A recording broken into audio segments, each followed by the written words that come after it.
Halo semuanya, selamat datang di channel Error. Kali ini gue akan melanjutkan alur cerita, Freezing the World I Built a Doomsday Safe House.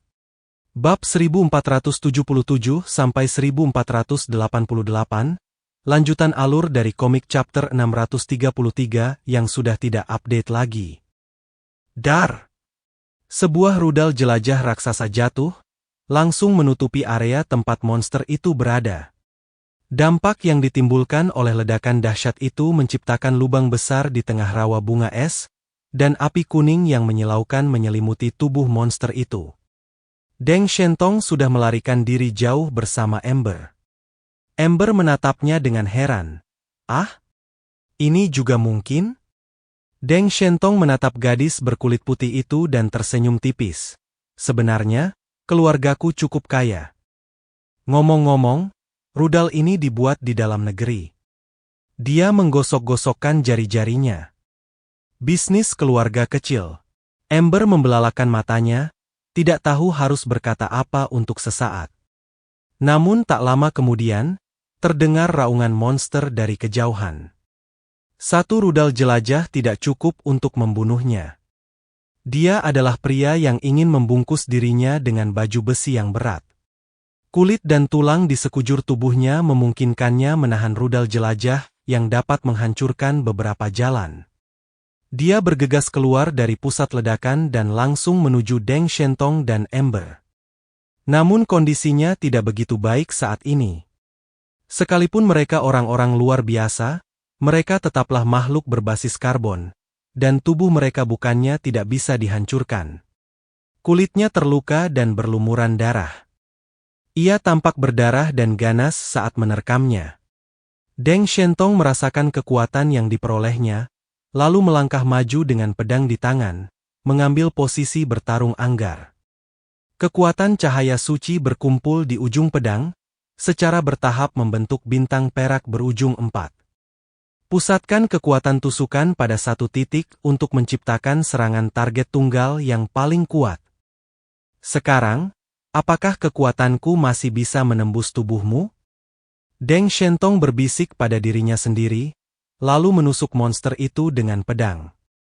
Ambil pendekatan yang tidak konvensional dan menang dengan kecepatan. Dia menghunus pedangnya begitu cepat hingga hanya seberkas cahaya suci berwarna perak yang dapat terlihat, muncul seketika di antara dia dan hantu itu. Bintang berujung 4 berwarna perak meledak di kepala monster itu, dan pertahanan buaya raksasa yang tak terhancurkan akhirnya berhasil ditembus kali ini. Sialan! Sialan! Sialan! Sialan! Ember, beraninya kau memaksakan kekuasaanmu padanya. Ini pengkhianatan yang tak bisa diterima. Kau milikku. Monster itu murka. Meskipun pedang itu menembus kepalanya, ia tidak mengenai bagian vitalnya karena tubuhnya yang besar. Dar! Tubuh besar itu tiba-tiba melompat tinggi ke langit dan jatuh ke arah Deng Shentong. Mulutnya yang berdarah terbuka seperti sepasang capit besar. Gigitan buaya adalah senjatanya yang paling ampuh. Dia bukan milikmu.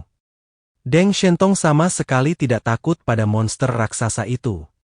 Ia menggunakan pedangnya untuk menghindari serangan buaya raksasa yang jatuh, lalu menusuk perutnya yang lunak dengan pedangnya. Perut monster itu tertusuk dan darah menyembur keluar seperti air mancur. Dia mengayunkan ekornya dengan cepat, dan kecepatan serangan ini begitu cepat sehingga Deng Shentong tidak punya waktu untuk menghindar. Namun ekornya bergerak cepat, namun anehnya, Deng Shentong menghilang begitu ekornya jatuh. Perasaan ini luar biasa. Aku merasa indera, kecepatan, dan kekuatanku meningkat pesat. Rasanya belenggu di tubuhku sudah terlepas sepenuhnya. Inikah kemampuannya? Deng Shentong mengamati batu ambar di kejauhan, dan tiba-tiba dia mengerti sesuatu. Arg! Monster itu membuka mulutnya yang besar dan menyemburkan sinar energi merah ke arah yang dilihatnya. Kali ini, dia beraksi lagi. Hantu itu akhirnya menyadari bahwa ada sesuatu yang salah. Apa sebenarnya yang salah dengan orang ini? Bahkan dengan kecepatan tercepat sekalipun, Mustahil baginya untuk menghindari seranganku berulang kali, atau bahkan membuatku mustahil mendeteksi gerakannya. Dia sedikit bingung dan melihat sekelilingnya dengan hati-hati. Akhirnya, dengan ketajaman persepsinya terhadap kekuatan supranatural, ia menemukan masalahnya. Pada suatu saat, puluhan cermin putih sebesar manusia muncul di sekelilingnya. Setiap kali dia menyerang Deng Shentong akan menghilang dari satu tempat dan muncul di lokasi cermin lainnya. Apakah ini kemampuan spasial? Wuliang meraung dengan suara berat, suaranya penuh kehati-hatian. Ini tidak seperti yang kamu pikirkan. Deng Shentong berkata sambil tersenyum, memegang pedang panjang. Kemampuanku adalah cahaya. Kecepatan cahaya adalah patokan alam semesta ini dan ukuran segala sesuatu. Pedang panjang di tangannya berputar perlahan, dan bintang berujung 4 yang lebih terang mengembun di ujung pedangnya. Meskipun aku tidak bisa benar-benar berubah menjadi cahaya, aku bisa berteleportasi di dalam area cermin. Berbicara tentang ini, dia tiba-tiba berkata dengan sedikit bangga. Bahkan orang itu tidak bisa bergerak tanpa perbedaan waktu. Begitu dia selesai berbicara, pedang di tangannya tiba-tiba bersinar terang dan menusuk ke arah monster dari langit. Hantu itu menggertakkan giginya dan menggerakkan tubuh besarnya dengan cepat di atas es, menghindari serangan yang mengerikan itu. Namun, saat berikutnya, sebuah bintang berujung 4 tiba-tiba meledak dari bawah tubuh lunaknya, menembus dada dan perutnya. Tubuh monster itu terluka parah dan genangan darah besar menyembur keluar dari mulutnya. Apa yang terjadi? Dia benar-benar bingung. Dia jelas-jelas menghindari serangan Deng Shentong. Tapi kenapa dia masih terkena? Dia melihat ke bawah. Permukaan esnya halus, bagaikan cermin yang cemerlang. Cermin memantulkan cahaya dengan sempurna, termasuk energi yang dikandungnya. Di dalam area cerminku, aku tak perlu mengarahkan pedangku padamu. Aku cukup meninggalkan tanda dan mengendalikan lintasannya, untuk melancarkan serangan yang mencakup seluruh area. Aku tak akan berhenti sampai mengenai target, dan tak ada cara untuk menghindar. Aku menyebut jurus ini Heaven Etching. Tubuh monster besar itu terpotong, dan terlihat sangat mengerikan saat ini, karena gerakan ini cukup mematikan. Akan tetapi, meskipun serangan Deng Shentong berhenti, serangan lainnya tidak. Misalnya, tank Snow Wolf terus-menerus menembakkan rudal dari jarak jauh untuk menyerang tubuhnya. Ah! Rasa sakit yang hebat mengembalikan penampilan manusia monster itu. Seluruh pinggangnya hampir putus, dan bagaimanapun dia menutupinya dengan tangannya, darah tetap mengalir keluar. Sialan, sialan, sialan. Dia menatap Deng Shentong dengan saksama, terutama saat dia menatap Ember. Kebencian di matanya semakin jelas terlihat. Dia mengulurkan telapak tangannya ke arah Ember, mencoba memegangnya erat di telapak tangannya seperti cakar elang. Ember, kau milikku. Kenapa kau tega mengkhianatiku? Apa kau tidak bahagia saat bersamaku? Diam! Ember berteriak sekeras-kerasnya. Dia menatap monster itu dengan kebencian, mengepalkan tinjunya, dan akhirnya melampiaskan semua emosi dalam hatinya. Sejak hari pertama aku bertemu denganmu, aku ingin melihatmu mati. Deng Shentong tidak memberikan komentar apapun tentang masalah antara keduanya. Terkadang, diam adalah cara terbaik untuk menunjukkan rasa hormat kepada orang lain. Dia mengangkat pedang di tangannya, dan cermin cahaya muncul di udara, mengelilingi monster-monster itu. Kekuatan cahaya ilahi, ukir langit. Hakim. Sebuah bintang perak berujung 4 tiba-tiba muncul di langit. Kali ini, bintang itu benar-benar merenggut nyawa hantu itu. Mobil Mercedes-Benz Wolf yang diselimuti salju berwarna perak berada di padang salju apokaliptik yang luas. Rambut perak Deng Shentong berkibar tertiup angin. Ember duduk di belakangnya, memeluk pinggangnya erat, dan membenamkan kepalanya di punggungnya yang lebar. hantunya mati, dan mimpi buruknya pun lenyap. Seperti apa kehidupan di masa depan? Dia juga tidak tahu. Tetapi ketika orang dilahirkan ke dunia ini, hal pertama yang harus mereka pertimbangkan adalah bagaimana cara bertahan hidup. Tetapi pria di depannya, yang ditemuinya pertama kali, memberinya rasa aman sepenuhnya. Deng Shentong membawa Ember kembali ke kota Blizzard, dan tak seorang pun bertanya siapa gadis yang dibawanya kembali. Baru setelah mereka kembali ke keluarga Deng dan Ember melihat rumah mewah itu serta para pelayan yang tak terhitung jumlahnya membungkuk padanya, dia menyadari bahwa pria ini sebenarnya adalah seorang pemuda bangsawan di kota Blizzard. Deng Shentong meminta pembantu untuk mengatur akomodasi untuk Ember. Dia mandi, berganti pakaian baru, dan kemudian dibawa ke kamar Deng Shentong. Ada makanan lezat di restoran, dan Deng Shentong mengundangnya untuk makan malam bersama. Ember tidak dapat menahan keinginannya untuk makan, jadi dia makan dengan lahap. Ketika dia hampir selesai makan, Deng Shentong mulai bertanya tentang pengalaman hidupnya. Tetapi apa yang paling dia pedulikan adalah kemampuan Ember. Apa yang kau lakukan padaku saat itu? Kenapa kau biarkan aku lepas dari belenggu tubuhku dan menjadi lebih kuat? Ember mengerutkan bibirnya dan berbisik, cinta itu tentang menerima, dan cinta itu tentang memberi. Kemampuanku adalah menerima cinta, dan aku juga bisa memberi cinta. Wajahnya sedikit memerah, dan ia menundukkan kepala sambil berkata, ketika aku mencurahkan cintaku kepada seseorang, mereka akan terberkati. Aku menyebutnya, kecantikan ada di mata yang melihatnya. Deng Shentong tiba-tiba menyadari, jadi, waktu kau bersama Wuliang dulu, kau juga menggunakan kemampuan ini untuk membantunya. Itu sebabnya dia punya kekuatan yang begitu besar, kan? Ember mengangguk. Ada ekspresi terkejut di mata Deng Shentong. Kemampuan ini sungguh tidak biasa. Ini hanyalah mesin peningkatan humanoid. Tidak heran kota Blizzard mengklasifikasikannya sebagai pendamping kelas B, tanpa mengetahui kemampuannya. Namun sekarang tampaknya kota Blizzard masih meremehkan kemampuannya. Itu kemampuan yang sangat menarik. Deng Shentong menghela nafas. Ember melanjutkan, sebenarnya, aku sudah memiliki kemampuan ini sejak lama. Deng Shentong tertawa dan berkata, oh? Apakah kau bermutasi sangat awal? Ember mengangguk, awal sekali. Deng Shentong tidak menganggapnya serius. Ada begitu banyak orang yang bermutasi di awal kiamat. Tetapi kata-kata Ember berikutnya membuat ekspresinya berubah drastis. Ember berkata, aku sudah memiliki kekuatan khusus ini sebelum kiamat. Dia mengibaskan rambutnya.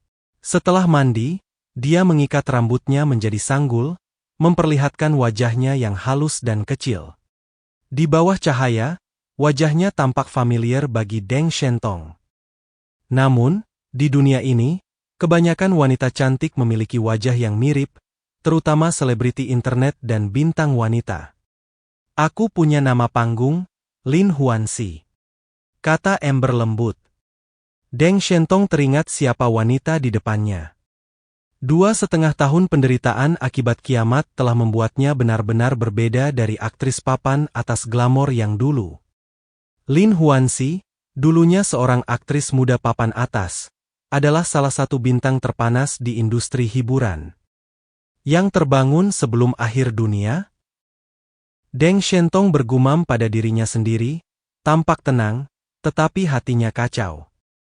Karena penyebab mutasi yang diketahui saat ini adalah badai sinar gamma yang dihasilkan oleh ledakan supernova, yang memicu mutasi genetik dalam skala global.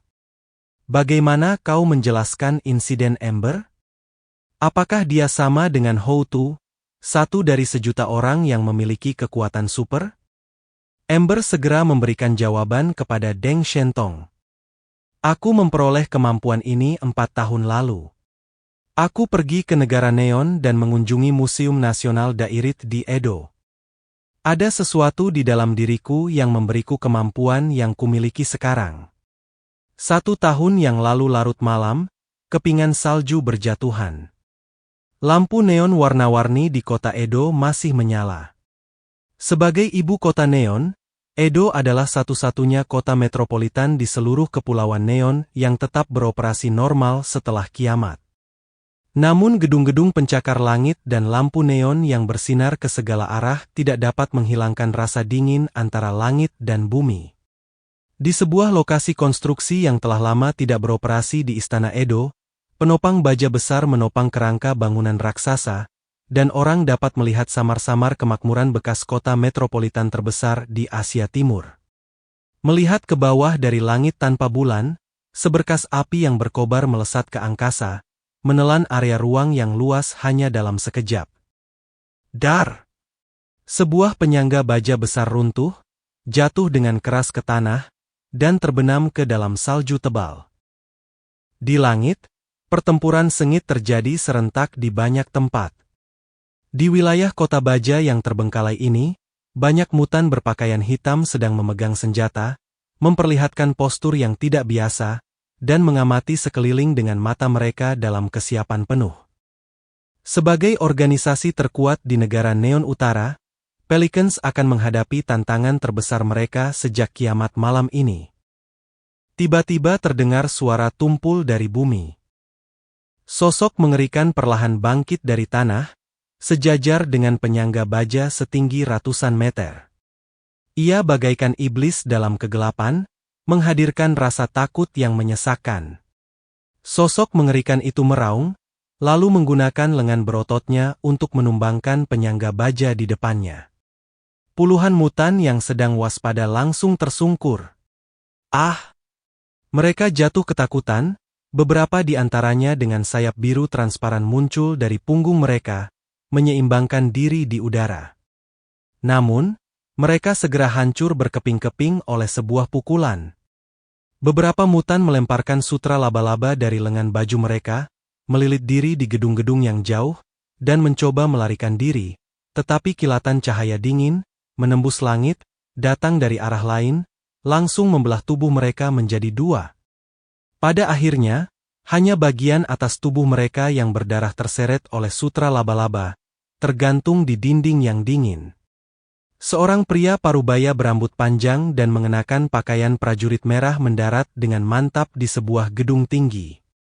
Ia perlahan-lahan menyarungkan pedang panjang di tangannya, dan menatap dingin para mutan di bawah. Era Pelican telah berakhir. Sekarang giliran istana iblis kita untuk menguasai dunia. Dia mengarahkan sarung pedang di tangannya ke arah orang-orang aneh berjas dan memakai burung pelikan. Turunkan senjata kalian sekarang, berlutut dan menyerah, dan kalian masih bisa menyelamatkan hidup kalian. Seekor mutan pelikan yang memegang pisau panjang menggertakkan giginya dan berteriak dengan marah ke langit. Dasar petani desa! Jangan sombong. Bos kita pasti akan menghabisimu dengan tangannya sendiri. Mendengar ini, sang prajurit mendongak ke kejauhan. Di atas tiang baja tertinggi, dua aura mengerikan sedang bertarung. Apakah kau berbicara tentang orang itu? Senyum sinis tersungging di bibir sang prajurit. Dia sudah mati. Tinggi di langit, seorang lelaki aneh, terbungkus api putih dan tampak seperti dewa matahari, tengah meraung dengan marah dan enggan. Sebagai pemimpin organisasi Pelikan, generasi kedua Amaterasu, ia mewarisi posisi Amaterasu generasi pertama, Okami Benimaru, dan seharusnya menjadi salah satu dari dua raksasa neon. Namun, setengah bulan yang lalu, dia tiba-tiba menerima berita bahwa organisasi negara selatan telah dihancurkan. Konon, generasi kedua Tsukuyomi meninggal dengan cara yang menyedihkan. Ia dimutilasi dan digantung di tembok kota Teluk Izumo. Baru pada saat inilah ia mengetahui bahwa sebuah organisasi bernama Pengadilan Iblis tiba-tiba muncul di Jepang.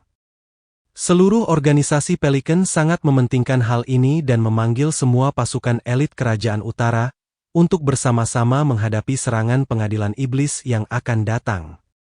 Namun, Yang tidak mereka duga adalah bahwa pengadilan iblis benar-benar mengeluarkan deklarasi perang secara terbuka dan langsung. Kita harus melawan mereka dengan tegas di Edo dan menguasai seluruh negara Neon. Organisasi Pelicans tentu saja senang melihat perang terjadi di wilayah mereka sendiri. Lagi pula, ini adalah kandang mereka. Semua mutan, termasuk Amaterasu generasi kedua, telah memutuskan untuk sepenuhnya membasmi pengadilan iblis dan mengamankan posisi mereka sebagai kekuatan nomor satu di Neon. Akan tetapi, saat ini, Amaterasu generasi kedua mengeluarkan darah dari mulutnya, bernapas dengan cepat, dan tampak dalam kondisi menyedihkan. Dia tersandung kembali pada rangka baja, dan rangka baja di bawah kakinya meleleh oleh apinya. Di hadapannya, seorang anak laki-laki dengan rambut ikal keperakan dan kurus kering seperti iblis tengah menatapnya dengan senyum nakal. Kenapa? Kenapa? Amaterasu generasi kedua meraung dengan enggan. Dengan kekuatan Neon, mustahil untuk mengolah monster selevelmu. Dari mana kekuatanmu berasal?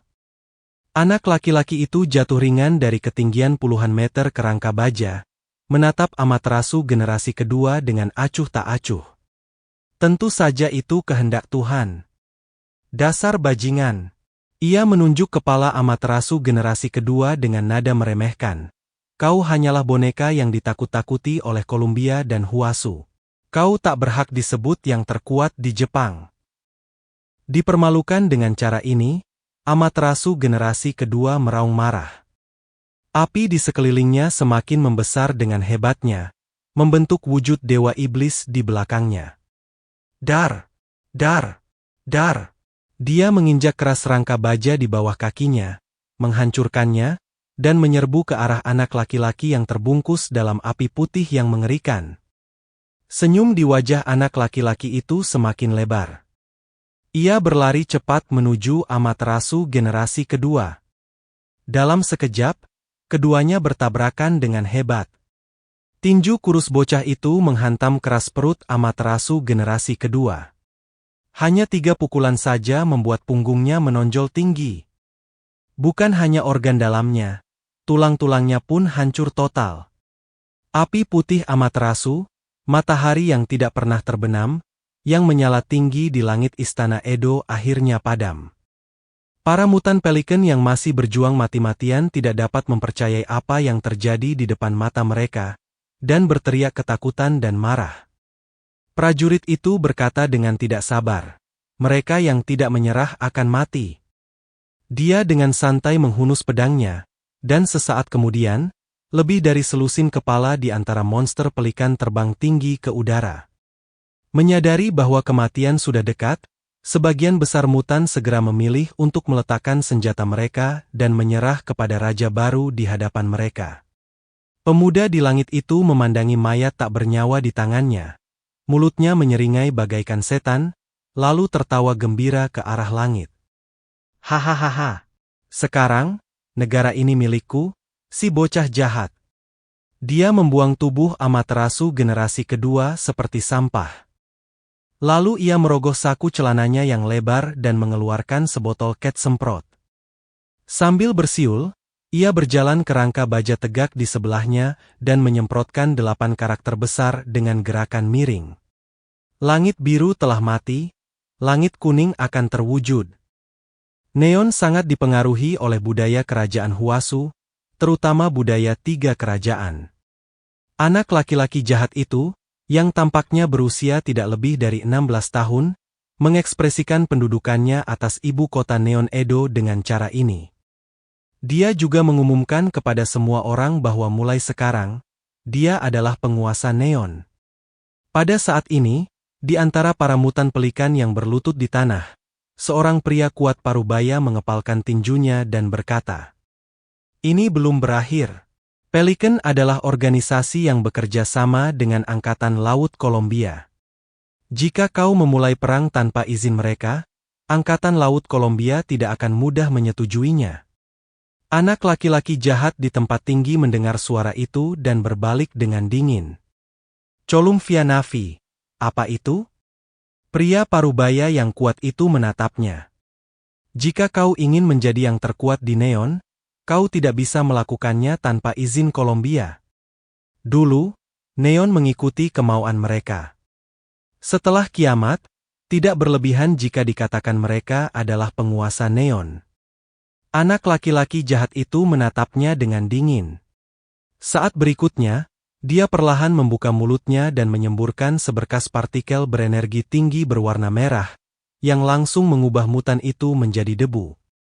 Adegan mengerikan ini dan serangan brutal dan kejam membuat para pelikan yang berlutut dipenuhi ketakutan luar biasa, menyebabkan mereka bersujud ke tanah. Sekarang aturannya sudah berubah.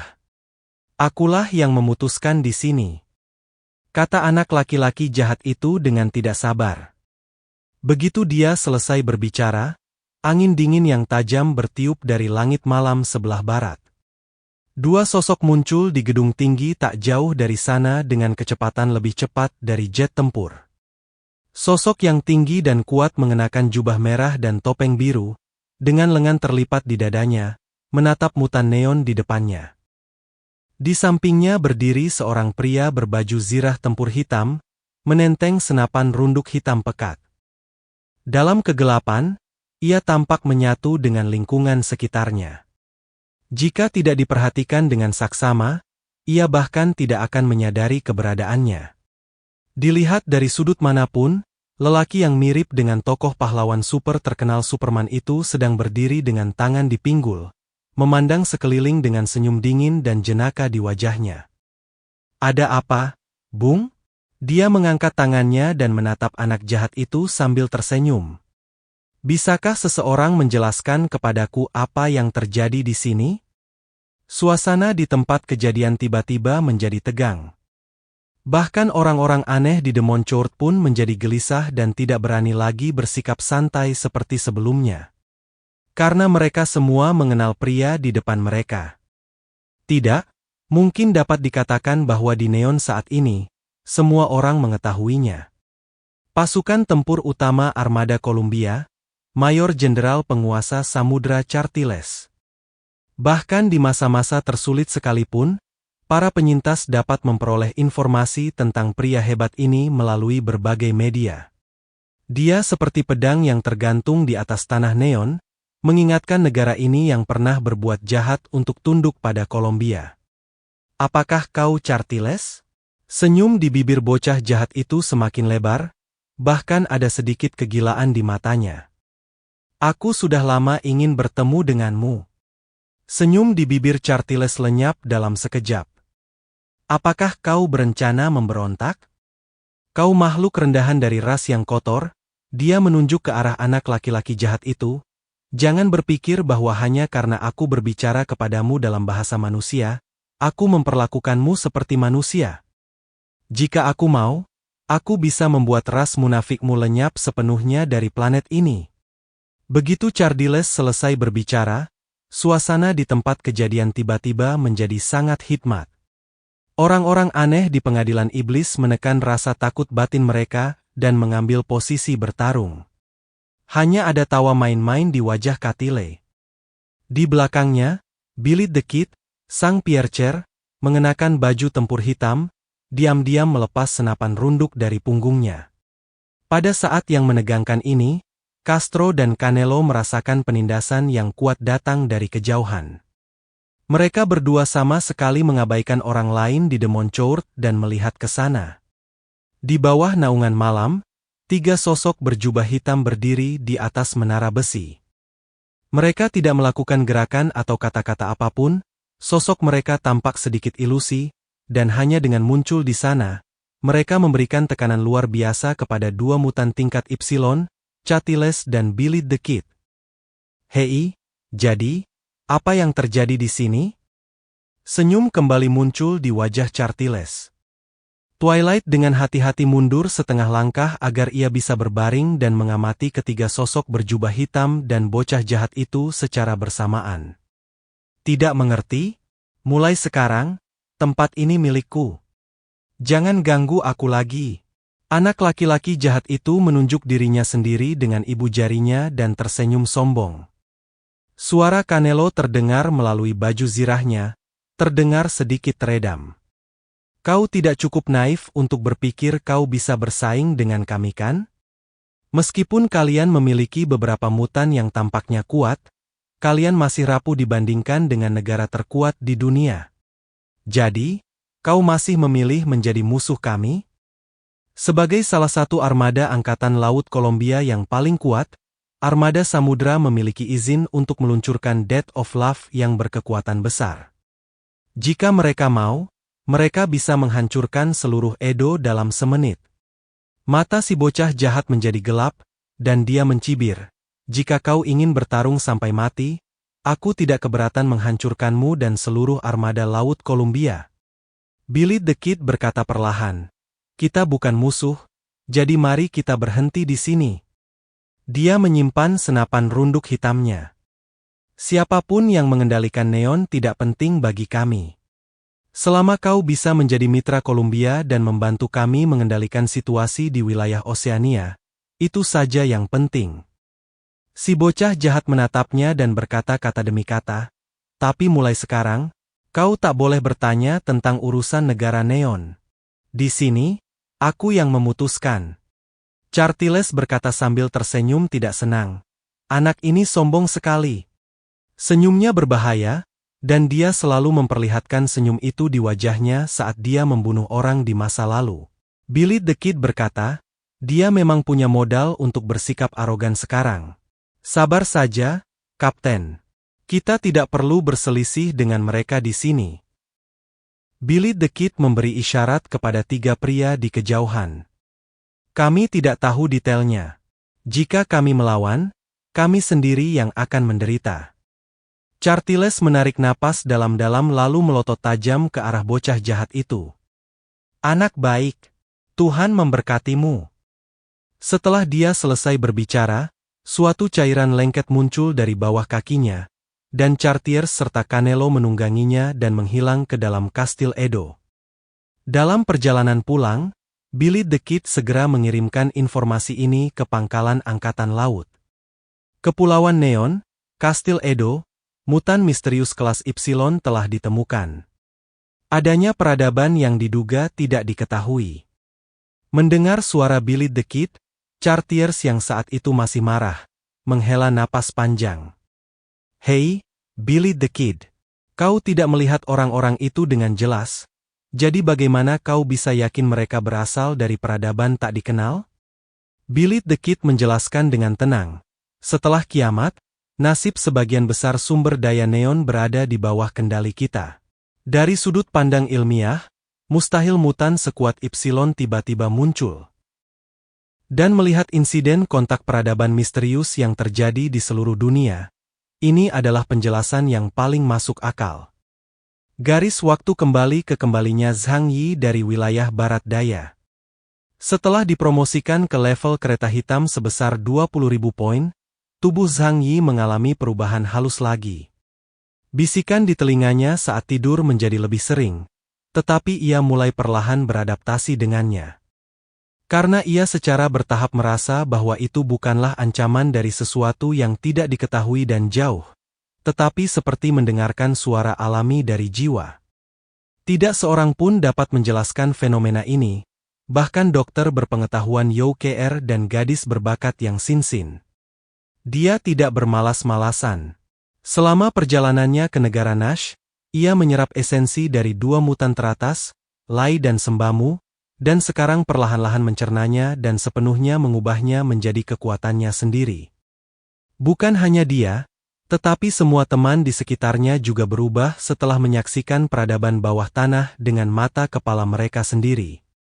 Mereka menyadari bahwa peradaban bawah tanah yang ada dalam bentuk peradaban primitif memiliki kekuatan yang begitu dahsyat, hingga cukup untuk menghancurkan seluruh bangsa manusia. Lalu, mungkin ada lebih banyak kekuatan di dunia ini yang dapat mengancam keberadaan mereka. Jadi setiap orang tidak berpuas diri dengan pencapaiannya saat ini, tetapi malah meningkatkan pelatihannya. Di antara orang-orang itu, ada satu orang yang sangat mengejutkan Zhang Yi. Itu Fatih Su. Setelah kembali dari negara Nash, dia tampak sama seperti sebelumnya, masih tertawa dan bercanda sepanjang waktu, bertindak sebagai sumber kebahagiaan di istana tanpa ada kekhawatiran apapun. Namun ketika Paman Yu menyeretnya ke latihan tempur, dia tidak pernah mengendur lagi, dan bahkan diam-diam berlatih lebih banyak sendiri. Zhang Yi sangat peduli pada semua orang di sekitarnya. Setengahnya berasal dari persahabatannya selama lebih dari 2 tahun, dan setengahnya lagi karena kehati-hatiannya yang biasa. Ia tidak suka ketidakpastian di sekitarnya, terutama orang-orang. Jadi Zhang Yi secara khusus menemukan Fatisu dan dengan santai bertanya kepadanya mengapa dia melakukan ini. Mendengar ini, Fatisu hanya tersenyum polos dan menggaruk kepalanya. Sebenarnya, itu hanya karena seseorang bermata 3 yang pernah kutemui. Dia hanya seorang pria tua yang menghabiskan seluruh hidupnya untuk belajar. Dia hanya ingin ikut dengan kami dan melihat dunia luar. Tapi dia meninggal tepat di depan mataku. Fatisu menarik napas dalam-dalam dan mencoba mengangkat kepalanya. Matanya tampak sedikit sakit. Aku jadi bertanya-tanya, andai saja aku lebih kuat saat itu, dia pasti tidak akan mati. Kalau suatu hari nanti aku menghadapi situasi seperti ini lagi, apa yang harus kulakukan untuk melindungi orang-orang di sekitarku? Fatisu menoleh dan menatap Zhang Yi. Bos, aku tidak ingin menjadi beban. Aku tidak bisa mengandalkanmu dalam segala hal dan menjadi sia-sia. Karena itu, aku ingin memiliki kekuatan untuk melindungi diriku sendiri dan orang-orang di sekitarku. Setelah mendengarkan apa yang dikatakan Fatisu, Zhang Yi menepuk pundaknya dengan kuat. Aku tahu hari ini akan tiba cepat atau lambat. Akan lebih baik jika kau bisa memahaminya secara alami. Jika kau membutuhkan sesuatu di masa mendatang, beritahu aku. Ngomong-ngomong, peternakan kelabang telah berkembang cukup baik, dan aku akan menyediakan esensi tanpa batas untuk Anda. Tidak masalah jika bakat Anda sedikit kurang. Kami adalah keluarga kaya, dan saya akan mengisinya kembali sampai Anda tidak bisa menyerapnya lagi. Tidak masalah jika fondasimu lemah. Yang terpenting adalah kau memahami bahwa kau harus menjadi lebih kuat. Di dunia ini, kau hanya bisa mengandalkan diri sendiri untuk segala hal. Di masa lalu, Zhang Yi tidak terlalu ikut campur terhadap Fatisu. Dia juga tidak memaksanya untuk mengubah pemikirannya dan bekerja keras untuk menjadi lebih kuat. Karena sifat manusia sulit diubah. Dan menjadi lebih kuat hanya dapat dicapai ketika seseorang menyadari kebutuhannya dan bekerja keras untuk itu. Zhang Yi memberi banyak peluang pada Fatisu. Orang-orang selalu menyadari ketidakberartian mereka sendiri, dan dengan demikian menginginkan kekuatan yang besar. Namun, jika Sugendut tidak menyadari hal ini, cepat atau lambat ia akan mati di medan perang. Zhang Yi sudah siap untuk ini. Fatisu mengangguk penuh emosi. Terima kasih, bos. Tapi aku masih punya pertanyaan. Dia menggaruk kepalanya, ini tentang hal-hal seperti kekuatan super. Bagaimana cara melatihnya? Dia menatap tangannya dengan tatapan bingung. Saat ini, meskipun indeks kemampuannya telah meningkat, kendalinya terhadap es dan salju juga telah meningkat pesat. Tetapi dia memiliki terlalu sedikit pengalaman praktis dan tidak memiliki metode sistematis untuk meningkatkan kekuatan-kekuatan supranaturalnya. Zhang Yi mengerutkan kening. Yah, aku harus cari tahu sendiri. Biasanya aku cari tahu sendiri, lalu bereksperimen dan mengembangkan keterampilan baru. Poin lainnya adalah imajinasi itu sangat penting. Kita perlu menerapkan kemampuan yang terbatas pada skenario yang tak terbatas untuk mengembangkan kemampuan yang berbeda. Misalnya, Zhang Yi sendiri. Dasar dari semua kemampuannya sebenarnya berasal dari ketiga hal ini, ruang alternatif, dan kekuatan waktu. Dengan menghadapi berbagai lawan dan menggabungkan kemampuan, kemungkinannya tidak terbatas. Dan apa yang disebut perbaikan rantai sistematis? Sungguh. Kurang dari 3 tahun sejak kiamat dimulai, dan semua orang masih mencari jalan keluar. Belum ada yang memiliki sistem perbaikan rantai yang lengkap. Bos, aku mengerti. Aku akan mencari tahu sendiri. Fatih Su mengepalkan tinjunya dan berkata. Zhang Yi mengelus dagunya, berpikir sejenak, lalu berkata, ada seseorang yang bisa kau tanyai. Dia mungkin lebih profesional daripada aku dalam hal ini. Mata Fatih Su berbinar. Siapa itu? Mantan kekasihmu, Li Yangyang. Zhang Yi berkata sambil tersenyum. Fatih Su merasa sedikit malu. Oh, kau mengatakannya lagi. Ayo kita mulai. Lagi pula, dia makhluk supernatural tingkat tinggi di wilayah Shengjing, tempat penelitian tentang kekuatan supernatural saat ini paling maju. Mungkin dia tahu sesuatu yang bisa membantumu. Zhang Yi merangkul bahu Fatih Su dan berkata, jika kau mendapatkan informasi berguna darinya, jangan lupa untuk membagikannya. Tentu saja. Fatih Su terkekeh. Untuk sementara, kota Tianhai tetap tenang. Wilayah Jiangnan tidak memiliki misi tingkat S, jadi mereka tidak akan mengganggu Zhang Yi. Lagi pula, urusan dunia luar tidak ada hubungannya dengan Zhang Yi. Selama periode ini, pembangunan peternakan Lipan memecahkan masalah mutan tingkat rendah yang meningkatkan kekuatan mereka. Di bawah Ypsilon, seseorang dapat dengan cepat meningkatkan kekuatannya di bawah mode pelatihan primordial Stone Vein Centipede. Kekuatan keseluruhan tim Zhang Yi telah membuat kemajuan besar hanya dalam 2 bulan. Kekuatan tim secara keseluruhan adalah sebagai berikut. Zhang Yi 20.000 poin, Huahua 13.000 poin, Youke KR 9.500 poin, Muyan 9.500 poin, Fatih Su 9.000 poin, Yu Jiguang 9.000 poin. Yang Mi 9.200 poin, Lu Keran 9.800 poin.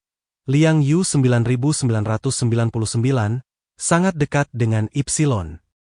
Peningkatan pesat indeks kekuatan super disebabkan oleh perkembangan peternakan kelabang. Tentu saja, peningkatannya hanya eksponensial, tetapi para petarung praktis, terutama Fatih Su, masih perlu diuji dalam pertarungan sungguhan. Di sisi lain, orang dengan atribut tambahan, seperti Youke KR dan Yang Mi, dapat meningkat sangat cepat karena mereka sering menggunakan kemampuan mereka dalam kehidupan sehari-hari. Liang Yu memperoleh pecahan esensi dewa, yang setara dengan memperoleh tiket masuk ke Ypsilon. Namun, terobosan sejati tetap membutuhkan ketenangan dan menemukan kesempatan yang tepat. Namun, selama tidak ada kejadian tak terduga, ia pasti akan memasuki wilayah Ypsilon. Yang lebih mengejutkan adalah setelah menyerap jejak roh pengorbanan dan pecahan esensi dewa, indeks kemampuan Lu Keren mencapai 9.800 poin. Hal ini membuatnya lebih mampu saat menganalisis dan mengatur ulang materi. Hal pertama yang dilakukannya adalah membangun kembali satu set senjata dan peralatan lengkap untuk Zhang Yi. Tak perlu dikatakan lagi, senjata api telah diperkuat lebih lanjut. Namun, saat ini, senjata jarak dekat Zhang Yi adalah yang paling membutuhkan peningkatan. Aku sudah punya senjata humanoid, pedang di pohon.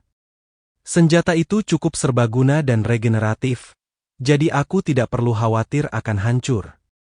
Kekurangannya adalah ia takut api, jadi kekuatan serangannya terbatas.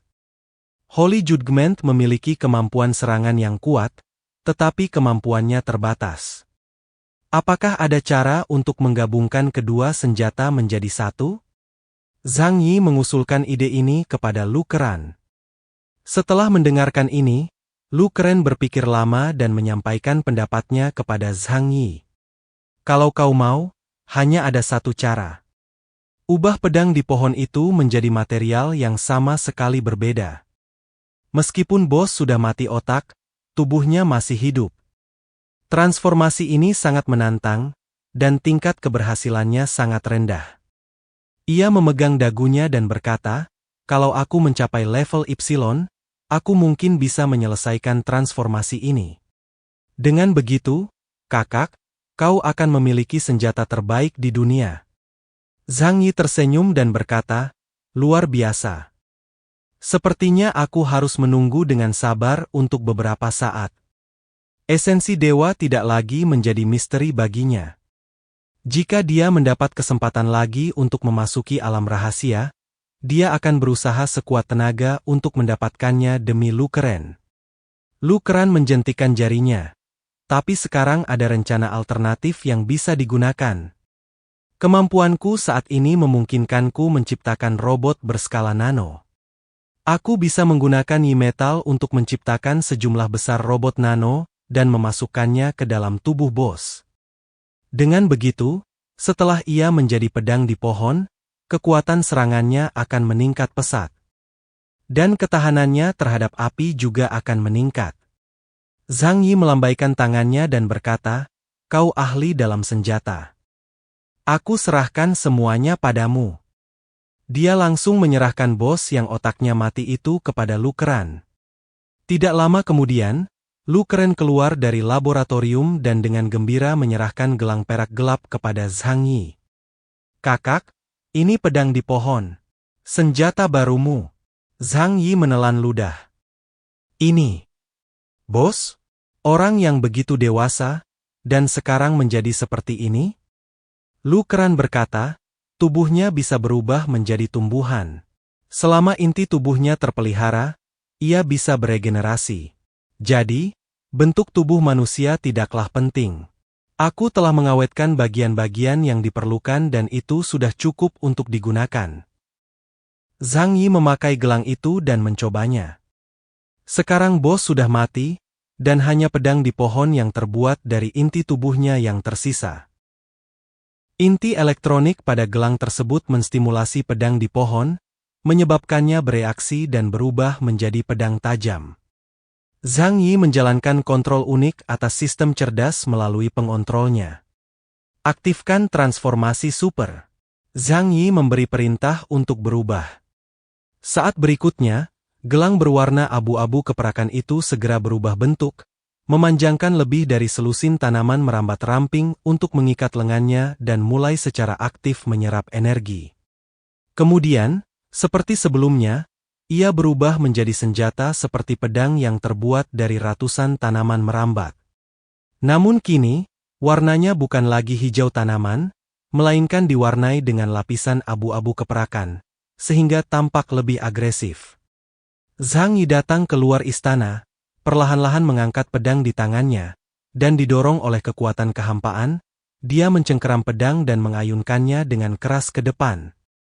Sungai Lujiang yang membeku di depan rumah bangsawan itu tiba-tiba meledak dengan suara keras. Lapisan es, yang membentang ribuan meter dari timur ke barat dan tebalnya lebih dari 10 meter, berubah menjadi serpihan es di seluruh langit, naik ratusan meter ke langit. Kekuatan pedang sungguh mengerikan. Setelah menahan kekuatan Zhang Yi, performa pedang di pohon dua sama sekali tidak luar biasa. Hal ini saja sudah membuat Zhang Yi sangat puas. Sebab, semakin kuat ia, semakin tinggi pula persyaratan senjata yang dibutuhkan. Senjata yang dapat tumbuh tanpa batas pastinya merupakan pilihan terbaik. Zhang Yi, yang mendapat senjata baru, membutuhkan waktu untuk beradaptasi dengannya. Lu Keren juga menggunakan waktu yang tersisa untuk membantu orang lain meningkatkan sistem persenjataan mereka. Akan tetapi, melakukan hal itu menyita banyak waktu, tenaga, dan pikirannya. Lagi pula, tidak mudah untuk merekonstruksi materi dasar dengan mengubah struktur atom. Oleh karena itu, kecuali senjata Zhang Yi, saat memperkuat senjata orang lain, senjata tersebut hanya dapat ditingkatkan secara sederhana. Namun meski begitu, mereka memiliki senjata yang lebih kuat dari adamantium biasa. Di sisi lain, setelah 2 bulan melakukan penelitian tertutup, Yang Xinxin membandingkan basis data besar data Tiongkok dan asing kuno dan modern, dan melalui ingatan Hua, ia akhirnya menguraikan sebagian isi catatan Suezong. Zhang Yi datang ke ruang kendali. Saat itu, puluhan layar menyala di ruang kendali, dipenuhi informasi, teks, dan gambar yang padat.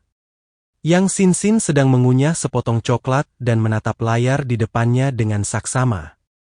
Ketika dia melihat Zhang Yi datang, senyum muncul di bibirnya. "Kakak, kau di sini. Zhang Yi mengangguk, berjalan ke sisinya, menarik kursi dan duduk. Kudengar kau membuat penemuan baru? Yang Xin mengangguk. Proses pemecahannya agak lambat, lagi pula, data yang tersedia untuk perbandingan sangat terbatas. Namun, aku rasa informasi yang aku miliki sekarang sangat berharga sebagai referensi. Yang Xin mengulurkan tangan dan mengetuk beberapa kali pada papan ketik komputer. Layar di depannya langsung membesar dan teks di dalamnya menjadi ringkas. Di sini, catatan Sue Zong membuktikan beberapa spekulasi kami sebelumnya. Zhang Yi menatap layar, dan dengan interpretasi yang Xin, dia memahami informasi yang tercatat dalam catatan Sue Zong. Sebagai orang paling terpelajar di negara Nash, catatan Sue Zong tidak diragukan lagi merupakan harta karun di perpustakaan negara Nash. Meskipun memiliki keterbatasan, ia masih memiliki nilai referensi yang besar. Tidak perlu dilihat untuk mempercayainya, tetapi patut untuk dilihat. Menurut bagian terjemahan dari catatan Sue Zong, sumber kekuatan bagi mereka yang disebut pejuang atau mutan terletak di dalam diri orang itu sendiri, dan merupakan eksistensi yang berorientasi ke dalam.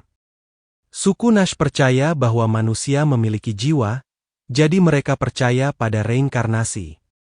Kekuatan jiwa bisa kuat atau lemah. Oleh karena itu, orang-orang yang kuat dilahirkan dengan bakat-bakat hebat, memiliki potensi pertumbuhan besar dalam bidang yang mereka kuasai, dan secara alami lebih kuat daripada individu lainnya. Selama bertahun-tahun, bangsa Nash mengembangkan metode untuk mengumpulkan kekuatan jiwa, yaitu membangun altar dan menangkap jiwa ketika hendak menghilang, untuk mengumpulkan kekuatan. Dan altar itu adalah kuil Roh Kudus di titik tertinggi kerajaan Nash. Masyarakat Nash percaya bahwa orang akan naik ke surga setelah kematian, jadi kuil Roh Kudus dibangun di titik tertinggi negara Nash untuk memfasilitasi penangkapan kekuatan jiwa. Ketika melihat ini, Zhang Yi sangat terkejut. Seharusnya itu roh pengorbanan. Mungkinkah roh pengorbanan terbentuk dari kondensasi jiwa manusia? Tapi, apakah manusia benar-benar punya jiwa? Jika jiwa dapat dipercaya, bukankah hantu dan dewa benar-benar ada di dunia ini? Dan kemudian, terjemahan berikut membuat Zhang Yi mengerutkan kening lagi. Artikel tersebut mencatat, namun, legenda kuil Roh Kudus telah ada selama ribuan tahun, tetapi orang-orang belum pernah benar-benar melihat wujud jiwa. Mereka juga belum pernah melihat altar yang mengumpulkan jiwa-jiwa itu menunjukkan apa yang disebut kekuatan. Oleh karena itu, aku, Albert Esdin, percaya bahwa apa yang disebut altar dan hanyalah gagasan bodoh dari orang-orang di ribuan tahun yang lalu. Zhang Yi menghela napas lega setelah membaca bagian buku ini.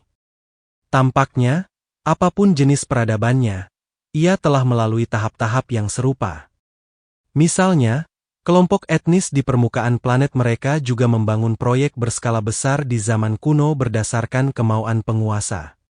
Contoh yang paling umum adalah piramida kerajaan Kermit kuno. Ketika memikirkan hal ini, Zhang Yi melihat ruang kosong yang luas di bawahnya, dan tiba-tiba sejumlah besar catatan teks penuh emosi muncul. Catatan tentang sekte pembelajaran, 21 Agustus 3829 dalam kalender baru negara Nash. Masalah penerjemahan, teks asli tidak menggambarkan waktu dengan cara ini. Kubah langit negara Nash bergetar, dan langit yang megah berubah menjadi ungu, warna indah yang belum pernah kulihat sebelumnya. Bait suci Roh Kudus, yang tidak berubah selama ribuan tahun, juga mulai bergetar hebat pada hari ini. Sepertinya aku salah. Barangkali keberadaannya bukan sekadar untuk membanggakan prestasi raja-raja zaman dahulu. 15 Februari 3830 dalam kalender baru negara Nash. Dengan datangnya hari perubahan, kerajaan Nash mengalami perubahan yang luar biasa. Di dalam kerajaan, jumlah prajurit berbakat alami mulai meningkat. Bahkan banyak prajurit kerajaan menunjukkan kekuatan yang lebih besar selama ujian. Namun, Beberapa warga juga meninggal secara kolektif selama periode ini, dan penyebab kematiannya tidak diketahui. Mungkinkah kuil Roh Kudus benar-benar alat untuk mengumpulkan jiwa orang mati? Aku menjadi semakin takut, bukan karena aku khawatir tubuhku yang membusuk akan mati. Tapi aku khawatir Kongres Nash akan hancur karena ini. Karena menurut catatan dalam epik Albert kuno, adegan serupa muncul sebelum kehancuran besar terakhir suku Tiga Mata. 5 Maret 3830, kalender baru negara Nash. Aku mulai meragukan realitas dunia ini. Sekali lagi, aku membolak-balik Albert S. Epic, yang mencatat kisah bagaimana Kagago, penguasa segala sesuatu, menciptakan dan menghancurkan dunia. Aku mulai curiga kalau semua yang ada di mitos dan legenda itu bukan karangan orang, tapi kejadian nyata yang terjadi di masa lalu. Setelah membaca bagian yang diuraikan dari catatan Xuezong, Zhang Yi sangat terkejut. Menurut analisis Xuezong, waktu ketika sejumlah besar prajurit, yaitu Mutan, muncul di klan bermata tiga sepenuhnya bertepatan dengan waktu datangnya akhir dunia. Sebelumnya, meskipun ada beberapa individu yang kuat di antara mereka, mereka tidak terlalu menakutkan dibandingkan sekarang. Bahkan kemampuan kuil Roh Kudus untuk mengumpulkan roh pengorbanan hanya terbuka setelah akhir dunia. Kekuatan untuk mengumpulkan jiwa. Kehancuran besar. Dan, aku melihat nama itu lagi, Kagago. Zhang Yi menutupi dahinya dengan tangannya, merasa pikirannya sedang kacau. Dia memperoleh terlalu banyak informasi dalam waktu singkat, membuatnya sulit baginya untuk mengetahui apa yang sedang terjadi. Terlebih lagi, kita juga harus mempertimbangkan keterbatasan pemikiran Xuezong. Hal-hal ini hanyalah analisis pribadinya dan mungkin bukan kebenaran historis. Yang Xinxin berkata kepada Zhang Yi, tapi sekarang, pada dasarnya kita dapat menilai dua hal berdasarkan intelijen yang diketahui. Ia perlahan mengulurkan jarinya dan berkata dengan serius. Pertama, kuil Roh Kudus di negara Nash dan piramida ungu di bawah pegunungan Qinling adalah perangkat pengumpul energi yang serupa. Kelahiran esensi dewa atau roh pengorbanan adalah mahakarya mereka. Tapi apa yang mereka kumpulkan? Yang Xinxin mengangkat kepalanya, seolah ingin melihat langit melalui atap villa yang tebal. Ilmuwan itu mengatakan bahwa kuil Roh Kudus belum diaktifkan selama ribuan tahun. Hingga kiamat terjadi 2,5 tahun yang lalu. Pada saat itu, peristiwa terbesar di dunia luar, dunia permukaan tempat kita tinggal, adalah datangnya kiamat beku. Banyak sekali kematian manusia yang terjadi. Yang Xinxin memandang Zhang Yi. Kakak, aku punya tebakan. Mau dengar? Zhang Yi menggosok alisnya dengan kuat dan berkata, silakan. Yang Xinxin berkata, manusia memiliki medan energi khusus. Meskipun sumbernya tidak diketahui, medan energi itu pasti ada. Kepunahan massal yang diakibatkan oleh kiamat mengakibatkan kematian 95% populasi manusia di planet ini, dan sejumlah besar bentuk kehidupan lainnya juga musnah. Kekuatan ini gratis dan ada di dalam planet ini. Manusia yang selamat menyerap kekuatan ini, mengakibatkan munculnya sejumlah besar mutan. Ini lebih sesuai dengan metode promosi orang-orang luar biasa. Dia mengulurkan telapak tangannya dengan gerakan menggenggam. Dengan menyerap kekuatan makhluk supernatural. Sama seperti berburu. Lalu, memburu mereka dapat memanen energi mereka. Hal yang sama berlaku untuk kematian massal yang disebabkan oleh alam. Adapun suku-suku di dunia bawah tanah, mereka tahu bahwa momen seperti itu akan terjadi sejak lama, sehingga mereka menciptakan perangkat untuk mengumpulkan medan energi khusus ini. Analisis yang Xinxin sangat masuk akal. Zhang Yi tidak mengatakan apa-apa, hanya mengangguk dalam diam. Ide keseluruhannya mirip dengan apa yang dia pikirkan, tetapi ketika datang dari mulut orang lain, kedengarannya jauh lebih logis dan jelas. Zhang Yi mengelus dagunya dan berkata, Aku pernah mendengar bahwa makhluk-makhluk di planet ini telah mengalami 5 peristiwa kepunahan massal. Mungkinkah suku-suku bawah tanah itu adalah 5 generasi manusia yang pernah menghuni planet ini? Zhang Yi merasa sulit untuk menggambarkan mereka sebagai makhluk. Lagi pula, tampaknya kecerdasan mereka tidak kalah dibandingkan manusia modern, dan bahkan melampaui manusia modern dalam berbagai aspek lainnya. Yang Xin mengangguk. Memang ada kemungkinan seperti itu. Untuk melarikan diri dari malapetaka dunia ini, mereka meninggalkan permukaan dan melakukan perjalanan ke alam yang lebih dalam. Jika planet ini adalah rumah, mereka telah meninggalkan dindingnya dan memilih untuk pindah ke dalamnya. Ini karena mereka tahu bahwa kepunahan massal pada akhirnya akan terjadi lagi. Zhang Yi menundukkan kepalanya sambil berpikir. Namun tiba-tiba, rasa dingin yang tak dapat dijelaskan menyelimuti seluruh tubuhnya, menyebabkan lapisan keringat putih muncul di punggungnya. Jika kita menganalisisnya seperti ini, bukankah itu berarti? Selama bertahun-tahun yang tak terhitung jumlahnya, spesies cerdas yang tak terhitung jumlahnya telah menguasai planet-planet, tetapi tak satu pun berhasil mengatasi bencana apokaliptik yang tak terduga. Dia menatap Yang Xin dan berkata, suatu hari nanti, kita juga akan menghadapi nasib yang sama. Tapi, dia menelan ludah dengan susah payah. Kita jelas telah selamat dari dinginnya zaman es dan meninggalkan percikan kelangsungan hidup.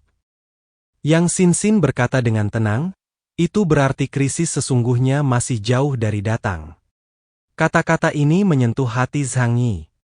Sebenarnya dia sudah punya jawabannya di dalam hatinya, hanya saja dia tidak mau menghadapinya. Bahkan makhluk kuat seperti penjaga gerbang dunia bawah, Bai Longzi, dan keluarga kerajaan Nash harus memilih untuk bersembunyi di dunia bawah tanah. Bencana mengerikan dan tak dikenal macam apa itu? Kalau begitu, kita harus membuat rencana sejak dini. Kita harus memperkuat diri. Dan, kita harus belajar dari mereka dan membangun pangkalan perlindungan jauh di bawah tanah. Ini adalah pertanyaan pertama yang dipikirkan Zhang Yi. Mungkin upaya Fremons untuk mengebor bumi bukan untuk menemukan biji, melainkan untuk bersiap menghadapi bencana di masa depan. Yang Xin berkata dengan tenang, kami tidak punya cukup informasi. Kami hanya bisa berspekulasi berdasarkan informasi yang ada. Membangun kota bawah tanah tidaklah semudah itu. Kita harus menemukan lokasi yang ideal, memastikan ketersediaan sumber daya bawah tanah yang memadai, dan memiliki teknologi yang setidaknya dapat memprediksi pola gempa bumi hingga ratusan tahun ke depan. Dan untuk menggali kota bawah tanah yang cukup besar dan membuatnya tak terhancurkan. Ini saja membutuhkan kekuatan gabungan seluruh umat manusia untuk mencapainya. Zhang Yi teringat pada 2 dunia bawah tanah yang pernah dikunjunginya. Dia hanya pernah ke daerah luar suku Bai Longzi dan belum pernah masuk jauh ke sana.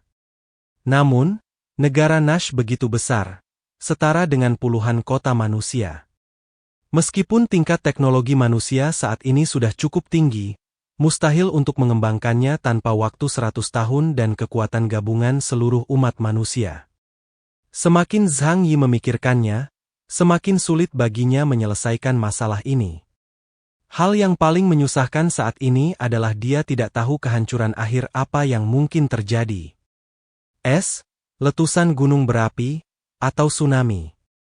Bencana alam ini bukanlah hal yang paling menakutkan baginya saat ini. Hal itu pasti jauh lebih menakutkan daripada yang lainnya. Setelah memikirkannya, dia menatap langit-langit. Xin, katakan padaku, apakah ada kemungkinan bagi kita untuk bermigrasi ke langit berbintang? Dia merentangkan tangannya. Lihat, misalnya, bulan, atau Mars, atau semacamnya. Bukankah umat manusia sudah punya rencana untuk bermigrasi ke luar angkasa? Setelah berpikir sejenak, Yang Xin berkata kepada Zhang Yi dengan sangat serius. Sebelum kiamat, teknologi antariksa manusia agak terbatas kemampuannya untuk mencapai hal ini. Karena itu bukan perjalanan singkat, melainkan tempat tinggal jangka panjang. Tapi sekarang, ada beberapa kemungkinan. Adapun kemungkinan itu adalah mutan.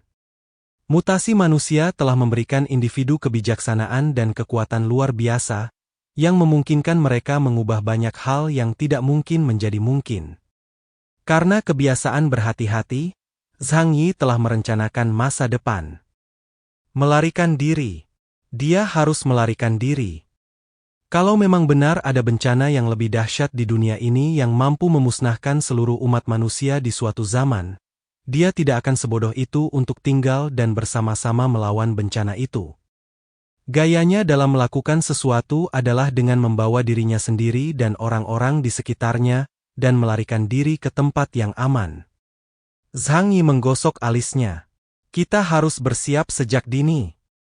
Namun, entah itu membangun kota bawah tanah atau pangkalan luar angkasa, itu adalah tugas yang sangat merepotkan. Sulit untuk menyelesaikannya dalam waktu singkat dengan sumber daya kita yang terbatas.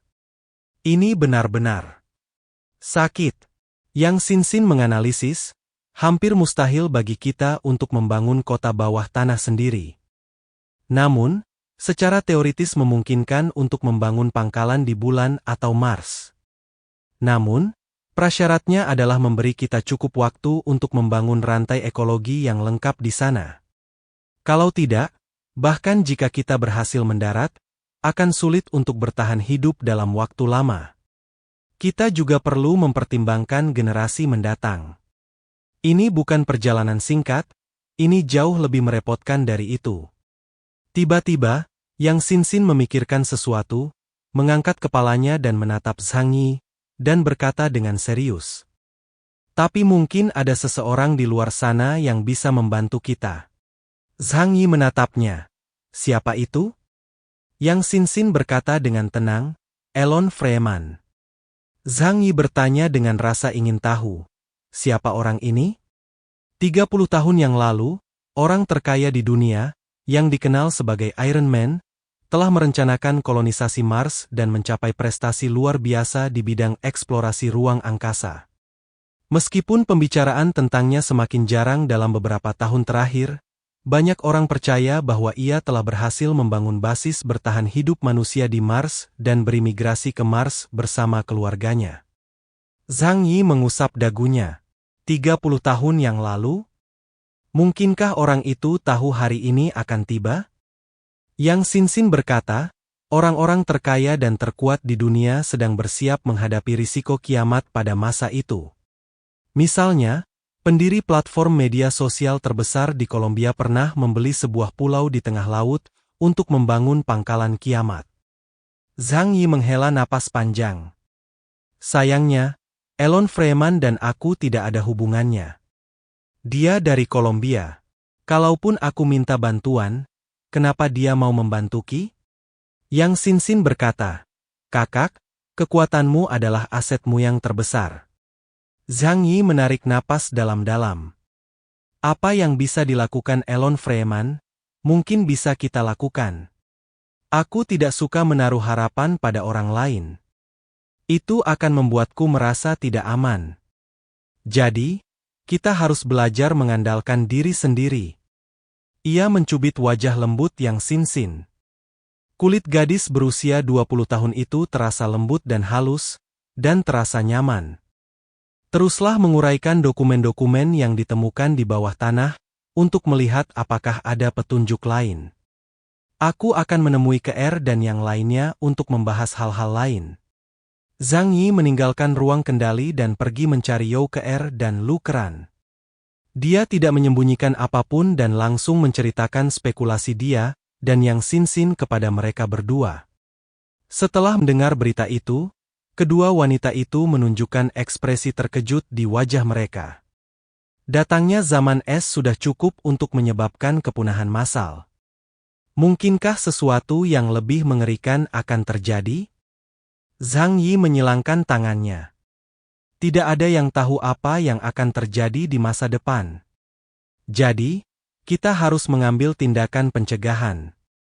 Zhang Yi memandang mereka berdua dan berkata, Pengetahuanmu jauh lebih mendalam daripada pengetahuanku. Aku yakin migrasi luar angkasa bisa dilakukan di masa depan. Keren akan menangani bidang mekanik.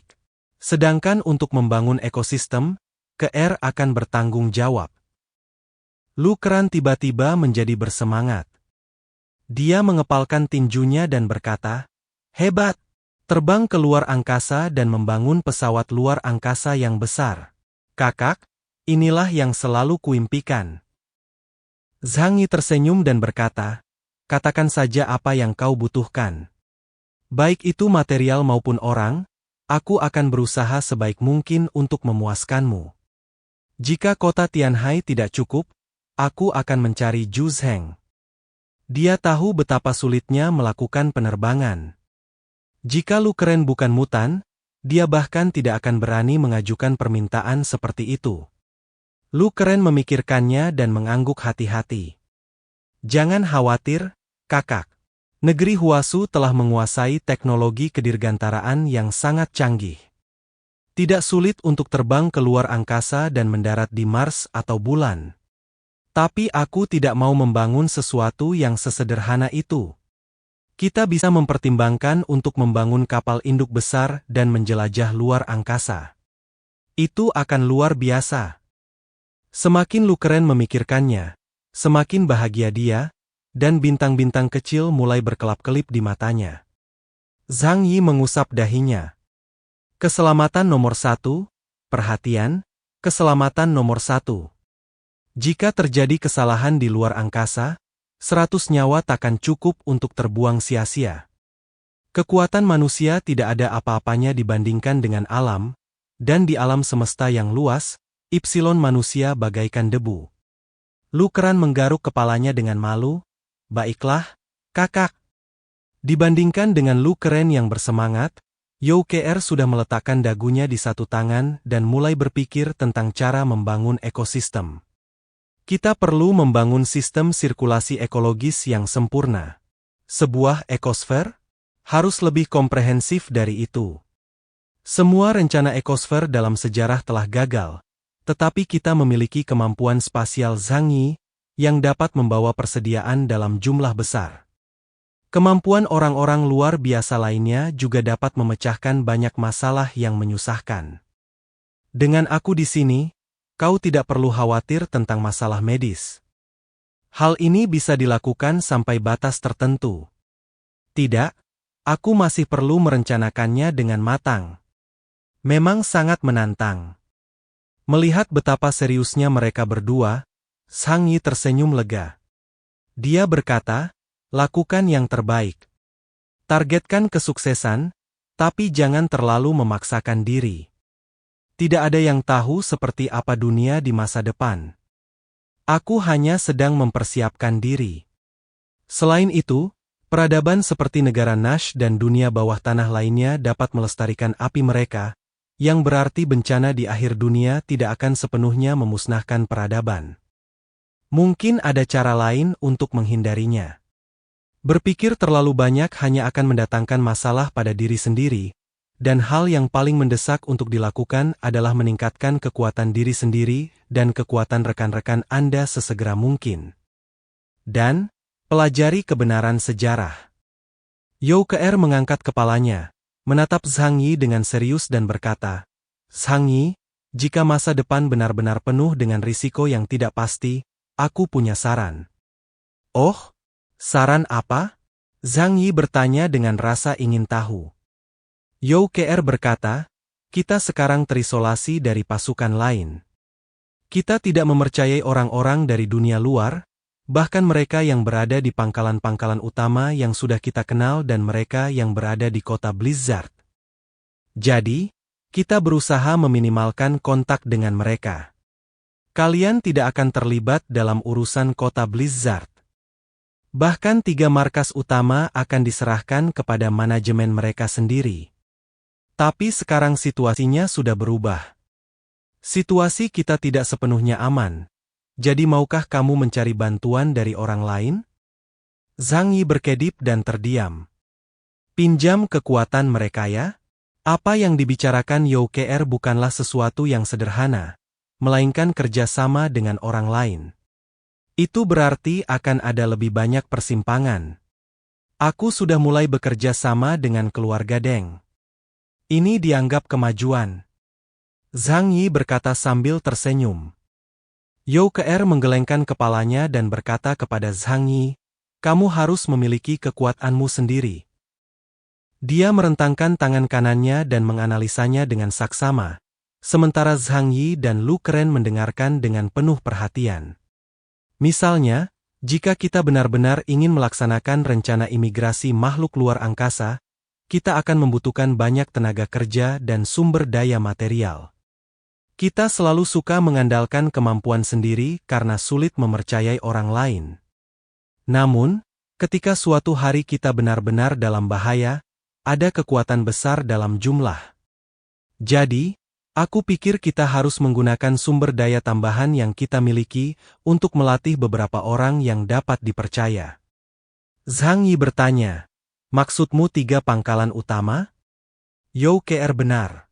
Sumber daya yang dimiliki Zhang Yi sekarang benar-benar berlebih.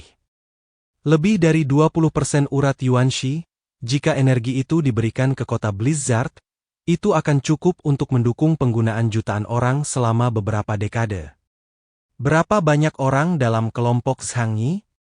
Kemudian, karena terlalu banyak urat Yuanxi yang tidak dapat digunakan, mereka bahkan mulai memberi makan kelabang secara artifisial untuk membudidayakan mutan. Tetapi meski begitu, benda ini hanya digunakan oleh beberapa orang dalam keluarga. Jadi Zhang Yi mempertimbangkan untuk melatih sekelompok pembunuh yang dapat dipercaya. Hal pertama yang harus dilakukan adalah memilih orang-orang dari 3 basis utama yang telah teruji selama bertahun-tahun, layak dilatih dan tidak memiliki sifat pemberontak. Yau Ke berkata, pertama, kita bisa membina orang-orang di sekitar kita. Setelah sistem pelatihannya matang, kita juga bisa merekrut talenta-talenta luar biasa dari luar. Zhang Yi melambaikan tangannya. Kita bicarakan ini nanti saja. Kalau banyak mutan datang ke kota Tianhai, pasti akan terjadi kekacauan. Berapa banyak serigala di luar sana yang mudah dijinakkan? Tapi apa yang kau katakan masuk akal. Kita memang bisa mengalokasikan sedikit sumber daya untuk melatih orang-orang luar biasa di kota Tianhai. Ketika dia mengatakan ini, dia bahkan tersenyum pahit dan menggelengkan kepalanya. Mereka sangat lemah sekarang. Zhang Yi sengaja melemahkan 3 pangkalan utama di kota Tianhai untuk mencegah mereka memberontak suatu hari nanti. Namun, konflik utama saat ini adalah dunia luar, sehingga mereka dapat dibiarkan menjadi lebih kuat. Kasihan 3 pangkalan utama, bahkan para pemimpin pangkalan pun kini hanya setingkat anggota tim investigasi biasa. Siapa yang berani percaya kalau aku memberitahu mereka? Setelah banyak pertimbangan, Zhang Yi memutuskan untuk membiarkan Yang Xin melakukan ini. Karena dia mempunyai pikiran paling teliti dan otak terbaik. Adapun Yau Ke, dia juga sangat pintar. Tetapi dalam hal kemampuan manajemen, dia masih sedikit lebih buruk dari Yang Xin. Berikan mereka langsung esensi kelabang untuk meningkatkan kekuatan para pemimpin 3 pangkalan utama. Lalu, biarkan mereka merekomendasikan mutan paling andal di bawah komando mereka dan melatih mereka secara berkelompok. Karakter adalah nomor 1, kemampuan adalah nomor 2. Aku tidak ingin ada pengkhianat di antara anak buahku. Yau Ke bertanya kepada Zhang Yi, karena ini timmu, apakah kamu ingin memberinya nama? Zhang Yi hanya memikirkannya sebentar dan dengan santai memutuskan nama tentara besi nasional Huasu di masa depan. Fuing. Artinya bersembunyi dalam bayangan dan tetap aman. Dia tidak menduga pasukan ini memiliki kemampuan tempur yang sangat kuat, tetapi dia hanya menginginkan kelompok orang ini untuk membantu pekerjaan dan bertugas sebagai penjaga saat pangkalan perlu dibangun di masa mendatang. Tetapi dia tidak mengantisipasi arah masa depan pasukan ini. Semua ini karena Zhang Yi terlalu kaya, begitu kayanya sehingga dia sendiri bahkan tidak tahu berapa banyak sumber daya yang dimilikinya. Setidaknya saat ini, Sumber daya yang dikuasainya sendiri tidak kurang dari setengah wilayah. Hari-hari berikutnya tetap tenang. Jika tidak ada hal drastis yang terjadi, di dunia saat ini, Ipsilon pasti sudah berada di puncak piramida dan tidak akan mudah bertindak. Namun suatu pagi, Zhang Yi menerima berita dari kota Blizzard. Dia tidak meminta kota Blizzard untuk menyediakan layanan ini, tetapi untuk menunjukkan kepercayaannya pada Zhang Yi, Zhu Zheng akan meminta seseorang mengiriminya salinan berita elektronik terbaru dari seluruh dunia setiap hari. Berita itu diproyeksikan ke TV 100 inci di dinding. Sebuah berita sedikit mengejutkan Zhang Yi. Beberapa bulan yang lalu, ia memimpin pasukannya ke wilayah barat daya.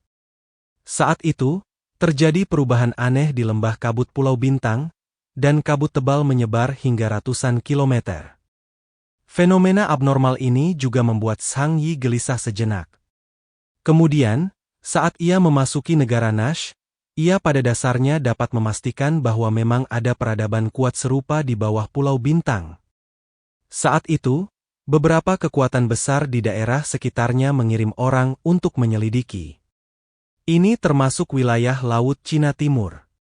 Zhang Yi percaya bahwa setelah perjalanan ini, jika Jiang Han dapat bertahan hidup, dia hampir pasti akan menjadi mutan tingkat Ipsilon kedua di wilayah Laut Cina Timur. Namun, ternyata segala sesuatunya berada di luar ekspektasinya.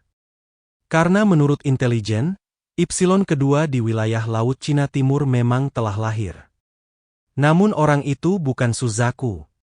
Tapi itu adalah naga biru. Naga biru Su Xiaolong, yang pernah dengan paksa melepaskan potensinya dan untuk sementara menerobos ke wilayah Ipsilon. Tetapi hanya memiliki waktu hidup 5 tahun setelah disembuhkan. Menurut intelijen, setelah mengetahui bahwa ia tidak akan hidup lama, ia dengan tegas bergabung dengan misi untuk menjelajahi Pulau Bintang. Dan akhirnya, dia benar-benar memperoleh sebagian dari esensi dewa dan menerobos ke alam Ipsilon. Pada saat ini, ia tidak hanya menyembuhkan luka-luka tersembunyi di tubuhnya, tetapi juga kekuatannya meningkat pesat. Sungguh mengejutkan. Zhang Yi bergumam pada dirinya sendiri karena terkejut. Tetapi hal semacam ini selalu tidak terduga tetapi wajar. Siapakah di antara mereka yang selamat dari kiamat hingga saat ini yang bukan seorang jenius? Apakah ada orang yang tidak bertahan hidup setelah mengatasi rintangan yang tak terhitung jumlahnya? Mereka yang lemah, mereka yang tidak punya latar belakang, sudah lama meninggal. Orang ini sungguh mengesankan. Dia telah mencapai titik ini dengan kemampuannya sendiri. Mungkin prestasinya di masa depan tidak akan kalah dengan Xuan Wu. Zhang Yi menarik napas dalam-dalam dan berkata dengan penuh emosi. Ini berarti sebentar lagi, wilayah Laut Cina Timur akan memiliki 3 Ipsilon. Hebat! Sebagai perbandingan, wilayah Jiangnan berada dalam kondisi yang agak suram. Namun, hal-hal tersebut tidak ada hubungannya dengan Zhang Yi. Zhang Yi berjalan ke jendela dan memandang lautan di kejauhan. Ia tak terlihat di sini, namun hatinya telah terbang ke pulau yang diselimuti kabut tebal di lautan. Tiba-tiba wajah Garang muncul dalam pikirannya. Sebelum Raja Naga meninggal, raungan kutukan itu terdengar dalam pikirannya. Zhang Yi, aku benci itu. Hahaha. Apa kau pikir semuanya akan berakhir jika kau membunuhku? Tidak. Sama sekali tidak. Cepat atau lambat, kau akan berakhir sepertiku. Ini takdirmu. Kau sudah ditandai. Kau tak bisa kabur. Kau pasti akan ditangkap mereka, dan kematianmu akan lebih menyedihkan daripada kematianku. Jantung Zhang Yi tiba-tiba menegang dan alisnya berkerut dalam. Sialan! Bahkan setelah mati, kau masih tidak lupa mengutukku. Kau pantas dijadikan makanan kucing. Malam pun tiba, malam begitu gelap hingga kau tak bisa melihat tanganmu di depanmu. Seluruh dunia diselimuti kegelapan. Ada suara gemerisik di telingaku, dingin dan berisik. Zhang Yi sedang berjalan dalam kegelapan ketika dia melihat hujan lebat turun dari langit. Gemuruh. Kilatan petir putih menyambar langit, menerangi kegelapan. Laut di bawahnya bergelora, dengan gelombang hitam membubung tinggi. Gelombang itu setinggi puluhan meter, seolah-olah akan menenggelamkan kota Tianhai tempat Zhang Yi berada. Tanpa sadar dia menyentuh lengannya, dan hujan yang dingin membuat lengannya terasa dingin. Kenapa dingin sekali? Apa aku tidak pakai seragam tempurku? Zhang Yi berpikir entah kenapa dalam hatinya. Dar! Petir lain jatuh dari langit. Kali ini petirnya panjang dan sempit, seolah membelah langit menjadi dua. Dalam kegelapan tak berujung, ia menjadi satu-satunya cahaya. Namun, ledakan cahaya singkat ini membuat seluruh tubuh Zhang Yi menegang dalam sekejap. Dia menatap kosong ke depan, merasa begitu menyeramkan sampai-sampai rambutnya hampir berdiri. Karena dalam kegelapan di depan, di atas tebing besar, bayangan gelap sedang berjongkok. Dia ditutupi baju besi hitam, memiliki sepasang tanduk bengkok, dan ekor yang panjang dan tebal. Sepasang mata merah darah menatapnya dari jarak jauh. Sang penjaga gerbang dunia bawah. Zhang Yi tidak dapat menahan diri untuk meneriakkan gelarnya. Saat dia berteriak, sosok besar itu bergerak, dan dalam sekejap muncul di depannya, dengan wajah yang dekat dengannya. Ah! Zhang Yi tiba-tiba terbangun dari tidurnya. Melihat pemandangan yang familiar di sekitarnya, ia menyadari bahwa ia sedang bermimpi. Namun, ketika aku menoleh dan melihat keluar jendela, langit di luar masih kelabu. Di tengah malam, dunia yang tertutup salju tampak pucat. Bukan kegelapan tak berujung seperti dalam mimpinya, yang membuatnya merasa sedikit lega. Zhang Yi, ada apa denganmu? Apa kamu mimpi buruk? Suara You Kr yang agak malas terdengar dari sampingnya. Ia mengusap matanya yang mengantuk dan meletakkan satu tangan di bahu Zhang Yi. Selimut sutra tidak dapat menyembunyikan bentuk tubuhnya yang indah dan kulitnya yang halus. Zhang Yi menarik napas dalam-dalam beberapa kali sebelum menenangkan dirinya. Dia menggelengkan kepala dan bergumam, kata-kata Raja Naga sebelum kematiannya sangat memengaruhiku. Aku memimpikan pria dari lembah kabut Pulau Bintang itu, dan dia ingin datang dan membunuhku. You Kr terdiam beberapa saat setelah mendengar ini, dan hanya bisa memeluk Zhang Yi erat-erat dengan tubuh lembutnya. Tidak apa-apa. Kita semua akan membaik. Wilayah Laut Cina Timur, markas besar militer. Kilatan petir menyambar langit, dan King Long tiba-tiba duduk dari tempat tidur. Dia terengah-engah, tubuh bagian atasnya yang telanjang berotot dan penuh bekas luka. Dia menyentuh dadanya, memastikan jantungnya masih berdetak, lalu dia menghela napas lega. Dia duduk di tempat tidur dan berjalan ke jendela. Melihat ke kejauhan melalui jendela yang menghadap ke timur, Anda dapat melihat laut di kota Donghai, yang berada di pesisir. Lebih jauh ke timur laut adalah arah Pulau Bintang. Ia menatap laut. Air yang sedikit bergelombang itu seakan memiliki arus bawah, yang membuatnya mengerutkan kening dalam-dalam. Bukankah masalahnya sudah selesai? Pada hari-hari berikutnya, Zhang Yi dan timnya bekerja keras untuk menjadi lebih kuat. Selain itu, kami telah mulai melatih warga asing lokal di kota Tianhai. Xiao Honglian, Xing Tian, Lu Dahai dan lainnya adalah kelompok pertama yang dilatih. Hanya dengan memberi mereka sedikit saripati kelabang sudah cukup untuk meningkatkan kekuatan mereka dalam waktu singkat. Setelah itu, kekuatan orang-orang luar biasa di 3 pangkalan utama akan sangat ditingkatkan, sehingga tingkat keseluruhan kota Tianhai dapat dinaikkan ke tingkat yang lebih tinggi. Zhang Yi tidak pernah suka melakukan hal-hal ini, jadi dia menugaskannya kepada Yang Xinxin. Dia mempercayai Yang Xinxin untuk memutuskan bagaimana melakukannya. Sudah 4 bulan sejak saya kembali dari wilayah barat daya. Kota Tianhai menyambut tamu yang dikenal namun tidak dikenal. Alasan keakraban itu adalah karena dia dan Zhang Yi telah saling kenal sejak lama. Dia merasa asing karena ini adalah pertama kalinya dia berada di kota Tianhai. Tamu ini adalah Deng Shentong. Deng Shentong pertama-tama melakukan panggilan video kepada Zhang Yi, mengatakan bahwa dia ingin datang ke kota Tianhai untuk membicarakan masalah penting dengannya. Setelah mendapat izin Zhang Yi, dia langsung melaju tanpa henti.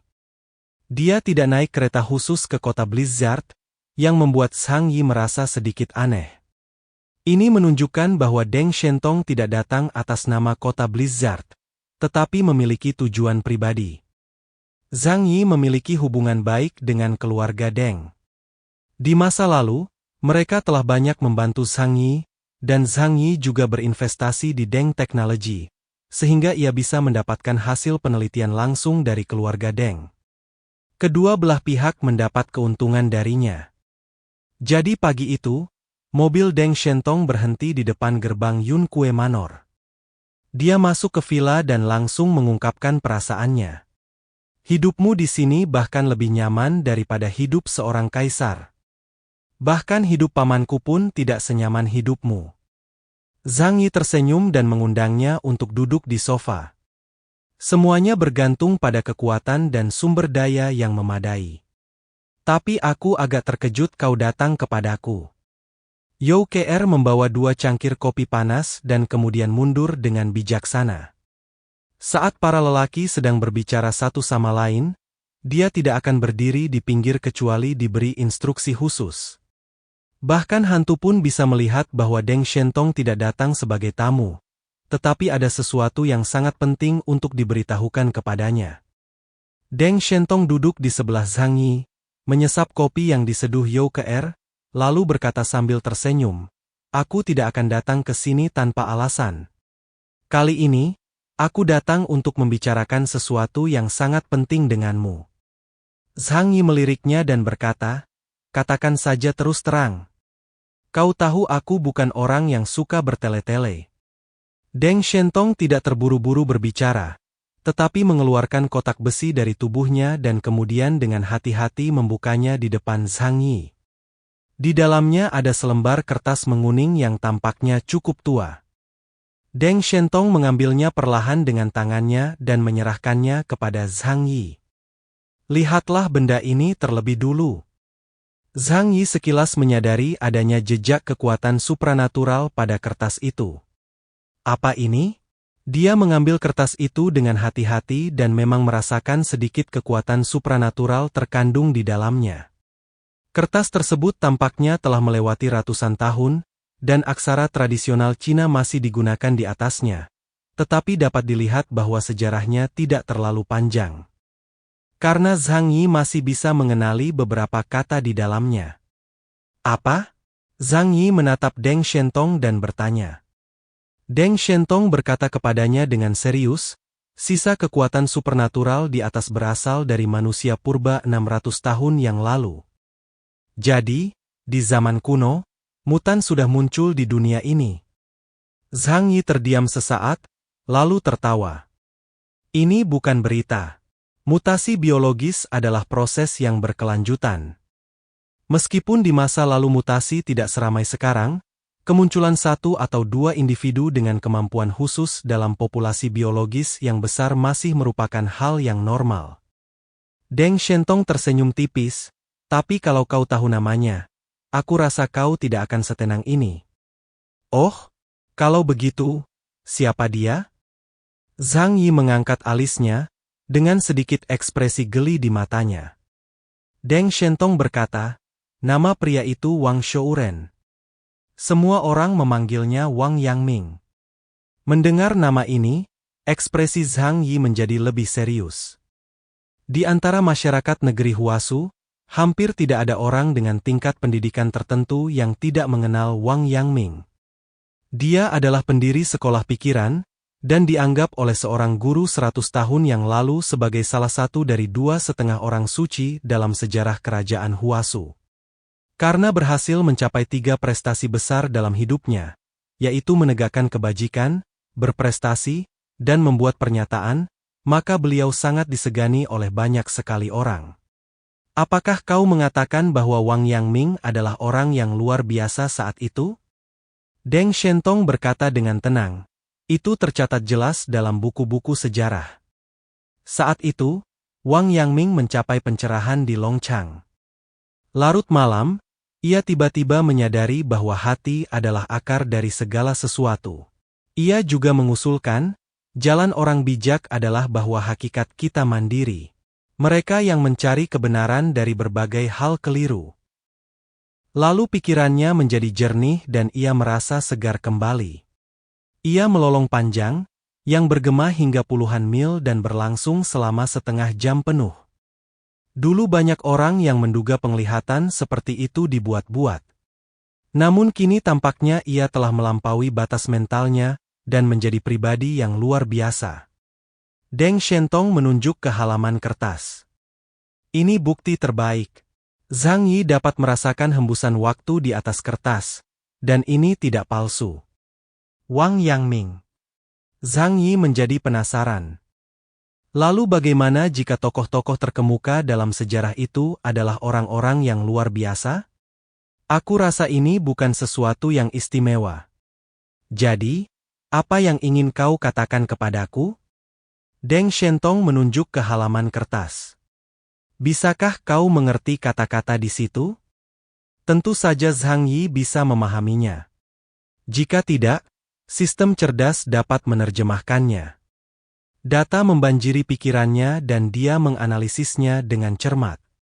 Bab ini, yang diambil dari The Study of the Heart karya Wang Shouren, mencatat pencarian kedamaian batin melalui penemuan jati diri dan realisasi kedamaian batin tanpa terjerat oleh hal-hal eksternal. Berbeda dengan versi Sinsue yang beredar luas, ini tampaknya merupakan versi yang benar-benar baru. Zhang Yi tampaknya telah memahami sesuatu, tetapi tidak sepenuhnya. Apa maksudmu? Dia menatap Deng Shentong, menunggunya memberikan penjelasan. Deng Shentong kemudian berkata, Deng Technology telah melakukan penelitian ekstensif terhadap mutan, makhluk asing, serta tanaman dan pohon yang bermutasi selama 2,5 tahun terakhir. Kami menemukan bahwa sumber kekuatan super mungkin berasal dari dalam. Kekuatan-kekuatan itu lahir di dalam organisme itu sendiri. Lebih tepatnya, sebagian besar berasal dari dalam diri manusia. Ia menyatukan kedua tangannya, tatapannya dalam saat berbicara. Sekarang, pada dasarnya kita telah memastikan hal ini. Kita juga telah menguasai beberapa metode untuk mencapai pertumbuhan mutan yang pesat dengan memusatkan kekuatan. Zhang Yi menatapnya. Kau mengambil kekuatan dari mutan atau binatang buas, dan memusatkannya pada satu individu. Benarkah? Ini tampaknya sama saja dengan membunuh mutan dan merebut asal-usulnya. Deng Shentong tersenyum dan berkata, benar. Tapi metode kita memang lebih efisien. Tapi bukan itu intinya. Saat ini, tingkat konversi metode ini tidak tinggi. Membina mutan tingkat tinggi membutuhkan pengorbanan mutan 2 digit atau bahkan 3 digit, yang tidak hemat biaya. Zhang Yi menyilangkan kakinya. Jadi, apa hubungannya ini dengan pembelajaran pikiran karya Wang Yangming? Deng Shentong berkata, kami terus-menerus meneliti kekuatan supernatural, termasuk menyelidiki kemungkinan keberadaan makhluk supernatural historis dan datanya. Tokoh luar biasa yang paling baru dan paling jelas terdokumentasi adalah Wang Yangming. Selain itu, dia juga satu-satunya orang yang mengorganisasikan kekuatan supranatural menjadi sebuah teori. Studi tentang pikiran adalah tentang memperoleh kekuatan batin, yang memungkinkan seseorang menjadi transparan dan memasuki keadaan luar biasa. Deng Shentong merentangkan tangannya. Wang Yangming percaya bahwa ini adalah ranah yang bisa dicapai siapapun. Namun, kenyataannya tidak demikian. Jadi, terlepas dari ketenaran karyanya, The Learning of the Mind, hingga saat ini, hanya sedikit yang benar-benar dapat mencapai levelnya. Zhang Yi berkata, maksudmu Sinsue adalah pemahaman tentang kekuatan supernatural yang dimiliki orang-orang luar biasa 600 tahun yang lalu. Itu juga merupakan panduan teoretis untuk kultivasi, yang disebut perbaikan rantai mengacu pada pengembangan potensi diri sendiri. Sejauh ini, manusia belum menemukan cara untuk meningkatkan kekuatan negara adidaya selain melahap negara adidaya lainnya. Namun, setiap orang memiliki potensi yang luar biasa. Jika potensi itu dapat dikembangkan, potensi itu akan membuka harta karun yang sangat besar, seperti halnya menambang. Ini juga dapat meningkatkan kekuatan mutan secara signifikan. Deng Shentong mengangguk. Ya, itulah yang kupikirkan. Cahaya aneh melintas di mata Zhang Yi. Tetapi buku ini tidak ada di tanganmu sekarang. Dia melihat pikiran Deng Shentong sekilas. Dan sekarang situasinya sangat sulit, dan kau tidak mampu mengatasinya sendiri, jadi kau datang kepadaku untuk meminta bantuan. Benar kan? Deng Shentong tersenyum dan bertepuk tangan. Seperti yang diharapkan dari Keyes yang terkenal itu. Dia sungguh luar biasa. Dia langsung menebak apa yang ingin kukatakan. Zhang Yi terkekeh dan berpikir dalam hati, itu benar. Mengapa kau pikir aku akan membantumu? Pertama-tama, cerita yang kau sampaikan memang sangat menarik. Tetapi tidak ada bukti yang membuktikan bahwa The Study of the Mind karya Wang Yangming layak untuk kubaca. Kedua, kalau kau ingin aku bertindak, setidaknya harus misi tingkat S, membiarkanku mengambil risiko? Seharusnya ini bukan hari pertama kau mengenalku. Mata Deng Shentong berbinar. Meski kata-kata Zhang Yi terdengar seperti penolakan, sebenarnya dia sedang memberinya kesempatan, karena Zhang Yi sedang mempertimbangkan baik-baik untung ruginya. Aku sangat yakin dengan kemampuan Xin Sui. Zhang Yi, lihat ini. Dia merentangkan tangannya di depan Zhang Yi. Kemudian suatu kekuatan supranatural yang dahsyat terkumpul di telapak tangannya, dan berubah menjadi sebuah bola cahaya seterang mutiara. Zhang Yi terkejut melihat ini dan berkata, kekuatanmu menjadi lebih kuat lagi. Terakhir kali kita bertemu hampir setahun yang lalu, saat kita berada di pegunungan Qinling. Saat itu, indeks kemampuan Deng Shentong hanya 9.500 poin. Namun sekarang, telah mencapai level sekitar 9.900 poin. Peningkatan sebesar itu hanya dalam kurun waktu 1 tahun jelas merupakan lompatan besar ke depan. Namun Zhang Yi masih memperhatikan Deng Shentong secara mendalam.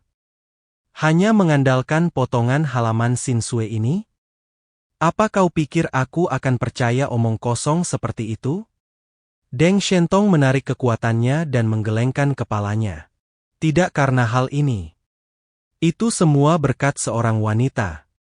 Dia hanya sekali menyentuh teks asli psikologi, dan dia mendapatkan kekuatan yang sangat istimewa. Itu jauh lebih mengerikan daripada peningkatanku saat ini. Itu bisa disebut keajaiban. Zhang Yi, seseorang yang bisa disebut orang suci tidak dapat diukur dengan akal sehat. Deng Shentong menceritakan kepada Zhang Yi tentang pertemuannya dengan Ember. Zhang Yi tidak dapat menahan rasa kagumnya. Ada banyak hal dan kesempatan indah di dunia ini yang tidak hanya dia saja yang dapat mengalaminya. Tidak mengherankan bahwa Deng Shentong memanfaatkan kesempatan itu dan menjadi lebih berkuasa. Setiap orang memiliki dunianya sendiri dan menjadi protagonis di dunianya sendiri. Kitab pikiran disembunyikan di Museum Nasional Daliangdu di Neon. Buku itu adalah harta nasional kerajaan Huasu kita. Apapun tujuannya, aku rasa kita harus mengambilnya kembali. Deng Shentong menatap Zhang Yi dengan tulus. Itu kekhawatiranmu yang kedua. Misi ini hampir tidak menimbulkan risiko bagimu. Dengan kekuatanmu, kau sekarang bisa menyapu bersih seluruh negara Neon. Satu-satunya yang perlu kau khawatirkan adalah armada Angkatan Laut Columbia yang ditempatkan di Neon. Tapi mereka tidak bisa mengancam nyawamu, kan? Berbicara tentang ini, hati Zhang Yi sebenarnya sedikit terguncang jika Xin Sui benar-benar ditulis oleh orang luar biasa yang disebut orang suci di zaman kuno, maka buku itu pasti berisi karya hidup Wang Yangming. Bagi mutan modern, nilainya sangatlah besar. Dan ada satu hal lagi. Itu adalah harta nasional kerajaan Huasu dan tidak dapat ditempatkan di Museum Nasional oleh Jepang. Zhang Yi menggosok-gosokkan jarinya. Dia memikirkan perang yang terjadi lebih dari 100 tahun yang lalu. Sekarang, saatnya untuk mengambil kembali apa yang mereka curi dari nenek moyang kita. Beberapa hal harus selalu menghasilkan hasil. Zhang Yi tidak ingin membuktikan betapa hebatnya dirinya, tetapi pendidikan yang diterimanya sejak kecil selalu meninggalkannya dengan keinginan untuk mendapatkan kembali apa yang telah hilang. Yang terpenting, martabat. Inilah yang telah diperjuangkan keras oleh banyak orang Huasu selama bertahun-tahun. Betapapun pesimisnya seseorang kedengarannya, atau betapapun acuh tak acuhnya seseorang terhadap segala hal, selama seseorang menjadi bagian dari suatu kelompok, ia pasti akan memiliki rasa hormat terhadap negaranya dan keluarganya. Manusia adalah makhluk yang tidak dapat menghindari ketergantungan pada kelompok untuk keberlangsungan hidupnya. Zhang Yi menatap Deng Shentong dan sedikit menyipitkan matanya. Bukannya aku tidak percaya padamu. Kau hanya tahu akibatnya jika kau menipuku. Jadi, aku setuju untuk membiarkanmu berpartisipasi dalam operasi ini. Sebaiknya kau bisa memberiku hasil yang memuaskan. Mengerti? Dengan kekuatannya, menyapu neon tidak akan menjadi masalah. Bahkan jika Anda menemui masalah, Anda dapat keluar darinya dengan aman. Inilah keyakinan di balik pemain bertahan nomor 1 dunia. Setelah Deng Shentong mendapat persetujuan Zhang Yi, senyum gembira segera muncul di wajahnya. Jangan khawatir. Kalau kau tahu aku salah, aku bisa menyerahkan nyawaku padamu. Juga, untuk menunjukkan ketulusanku, aku juga membawa beberapa hadiah. Deng Shentong mengeluarkan kotak logam perak seukuran telapak tangan dari tubuhnya dan menyerahkannya kepada Zhang Yi. Ini adalah pencapaian penelitian terbaru dari Deng S Technology. Teknologi ini dapat membantu orang meningkatkan kekuatan dan menembus batas kemampuan mereka. Saat ini, teknologi ini memberikan efek yang baik pada orang dengan indeks kemampuan di bawah 9.500 poin. Dia tersenyum dan berkata, aku tahu KSU punya beberapa teman di sekitarmu yang fondasinya lebih lemah. Ini akan membantu mereka.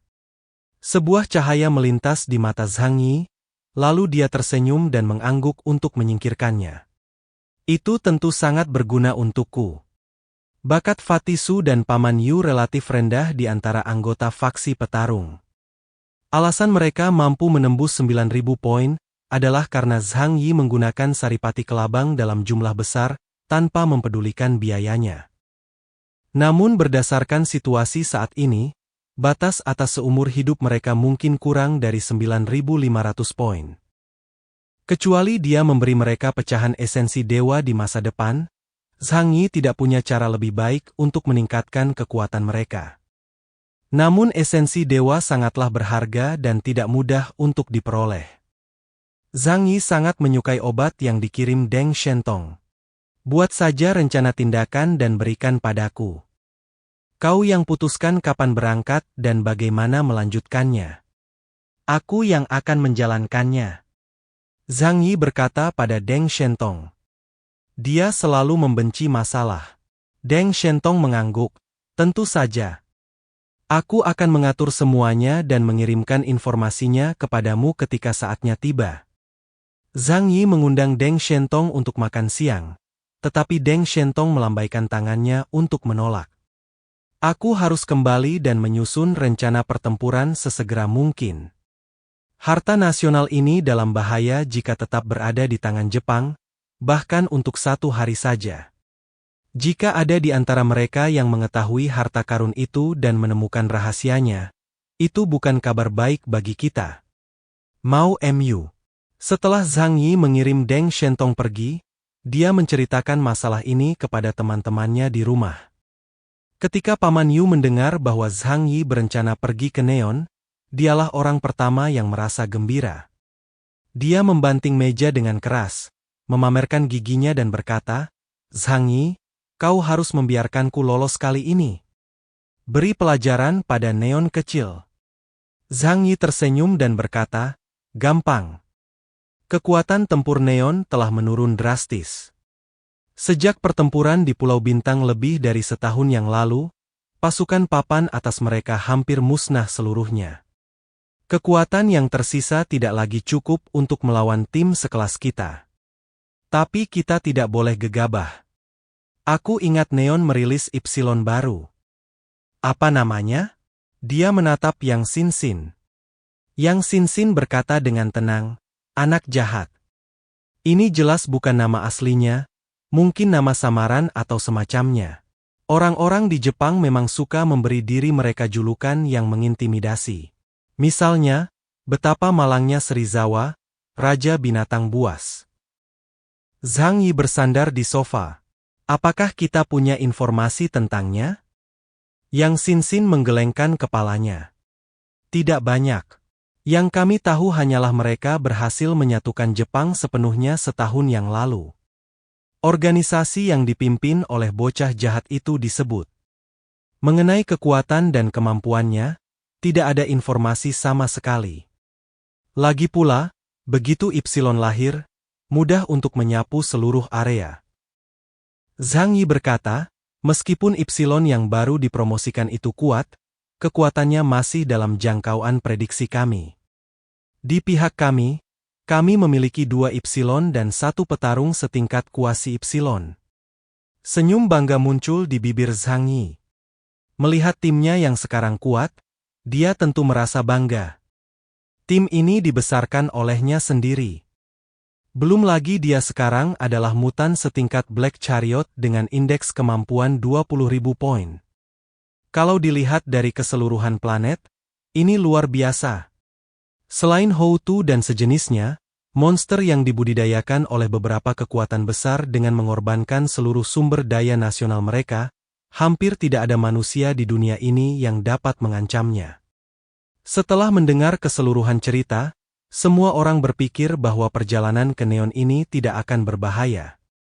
Namun karena kehati-hatiannya yang biasa, Zhang Yi memutuskan untuk membawa pasukan utamanya bersamanya. Jadi, seperti sebelumnya, Frog tetap tinggal untuk menjaga rumah, sementara Zhang Yi membawa Liang Yu, Yang Xin-Xin, You Kr, Muyan, Hua Hua, Paman Yu dan Fatih Su ke Neon. Sedangkan Yang Mi, You Haimei dan Lu Keran, Zhang Yi meminta mereka untuk tinggal di rumah. Gadis Hua yang dibawanya kembali dari negara Nash juga ada di rumah. Mereka bisa merawatnya dan mengajarinya bahasa manusia modern. Tepat setelah itu. Bab 1477-1488, lanjutan alur dari komik chapter 633 yang sudah tidak update lagi pun berakhir. Kata-kata hari ini adalah, terima kasih banyak supportnya guys. Jangan lupa klik tombol like dan tinggalkan komentar guys. Jangan biarkan kolom komentar kosong. Itu aja, terima kasih.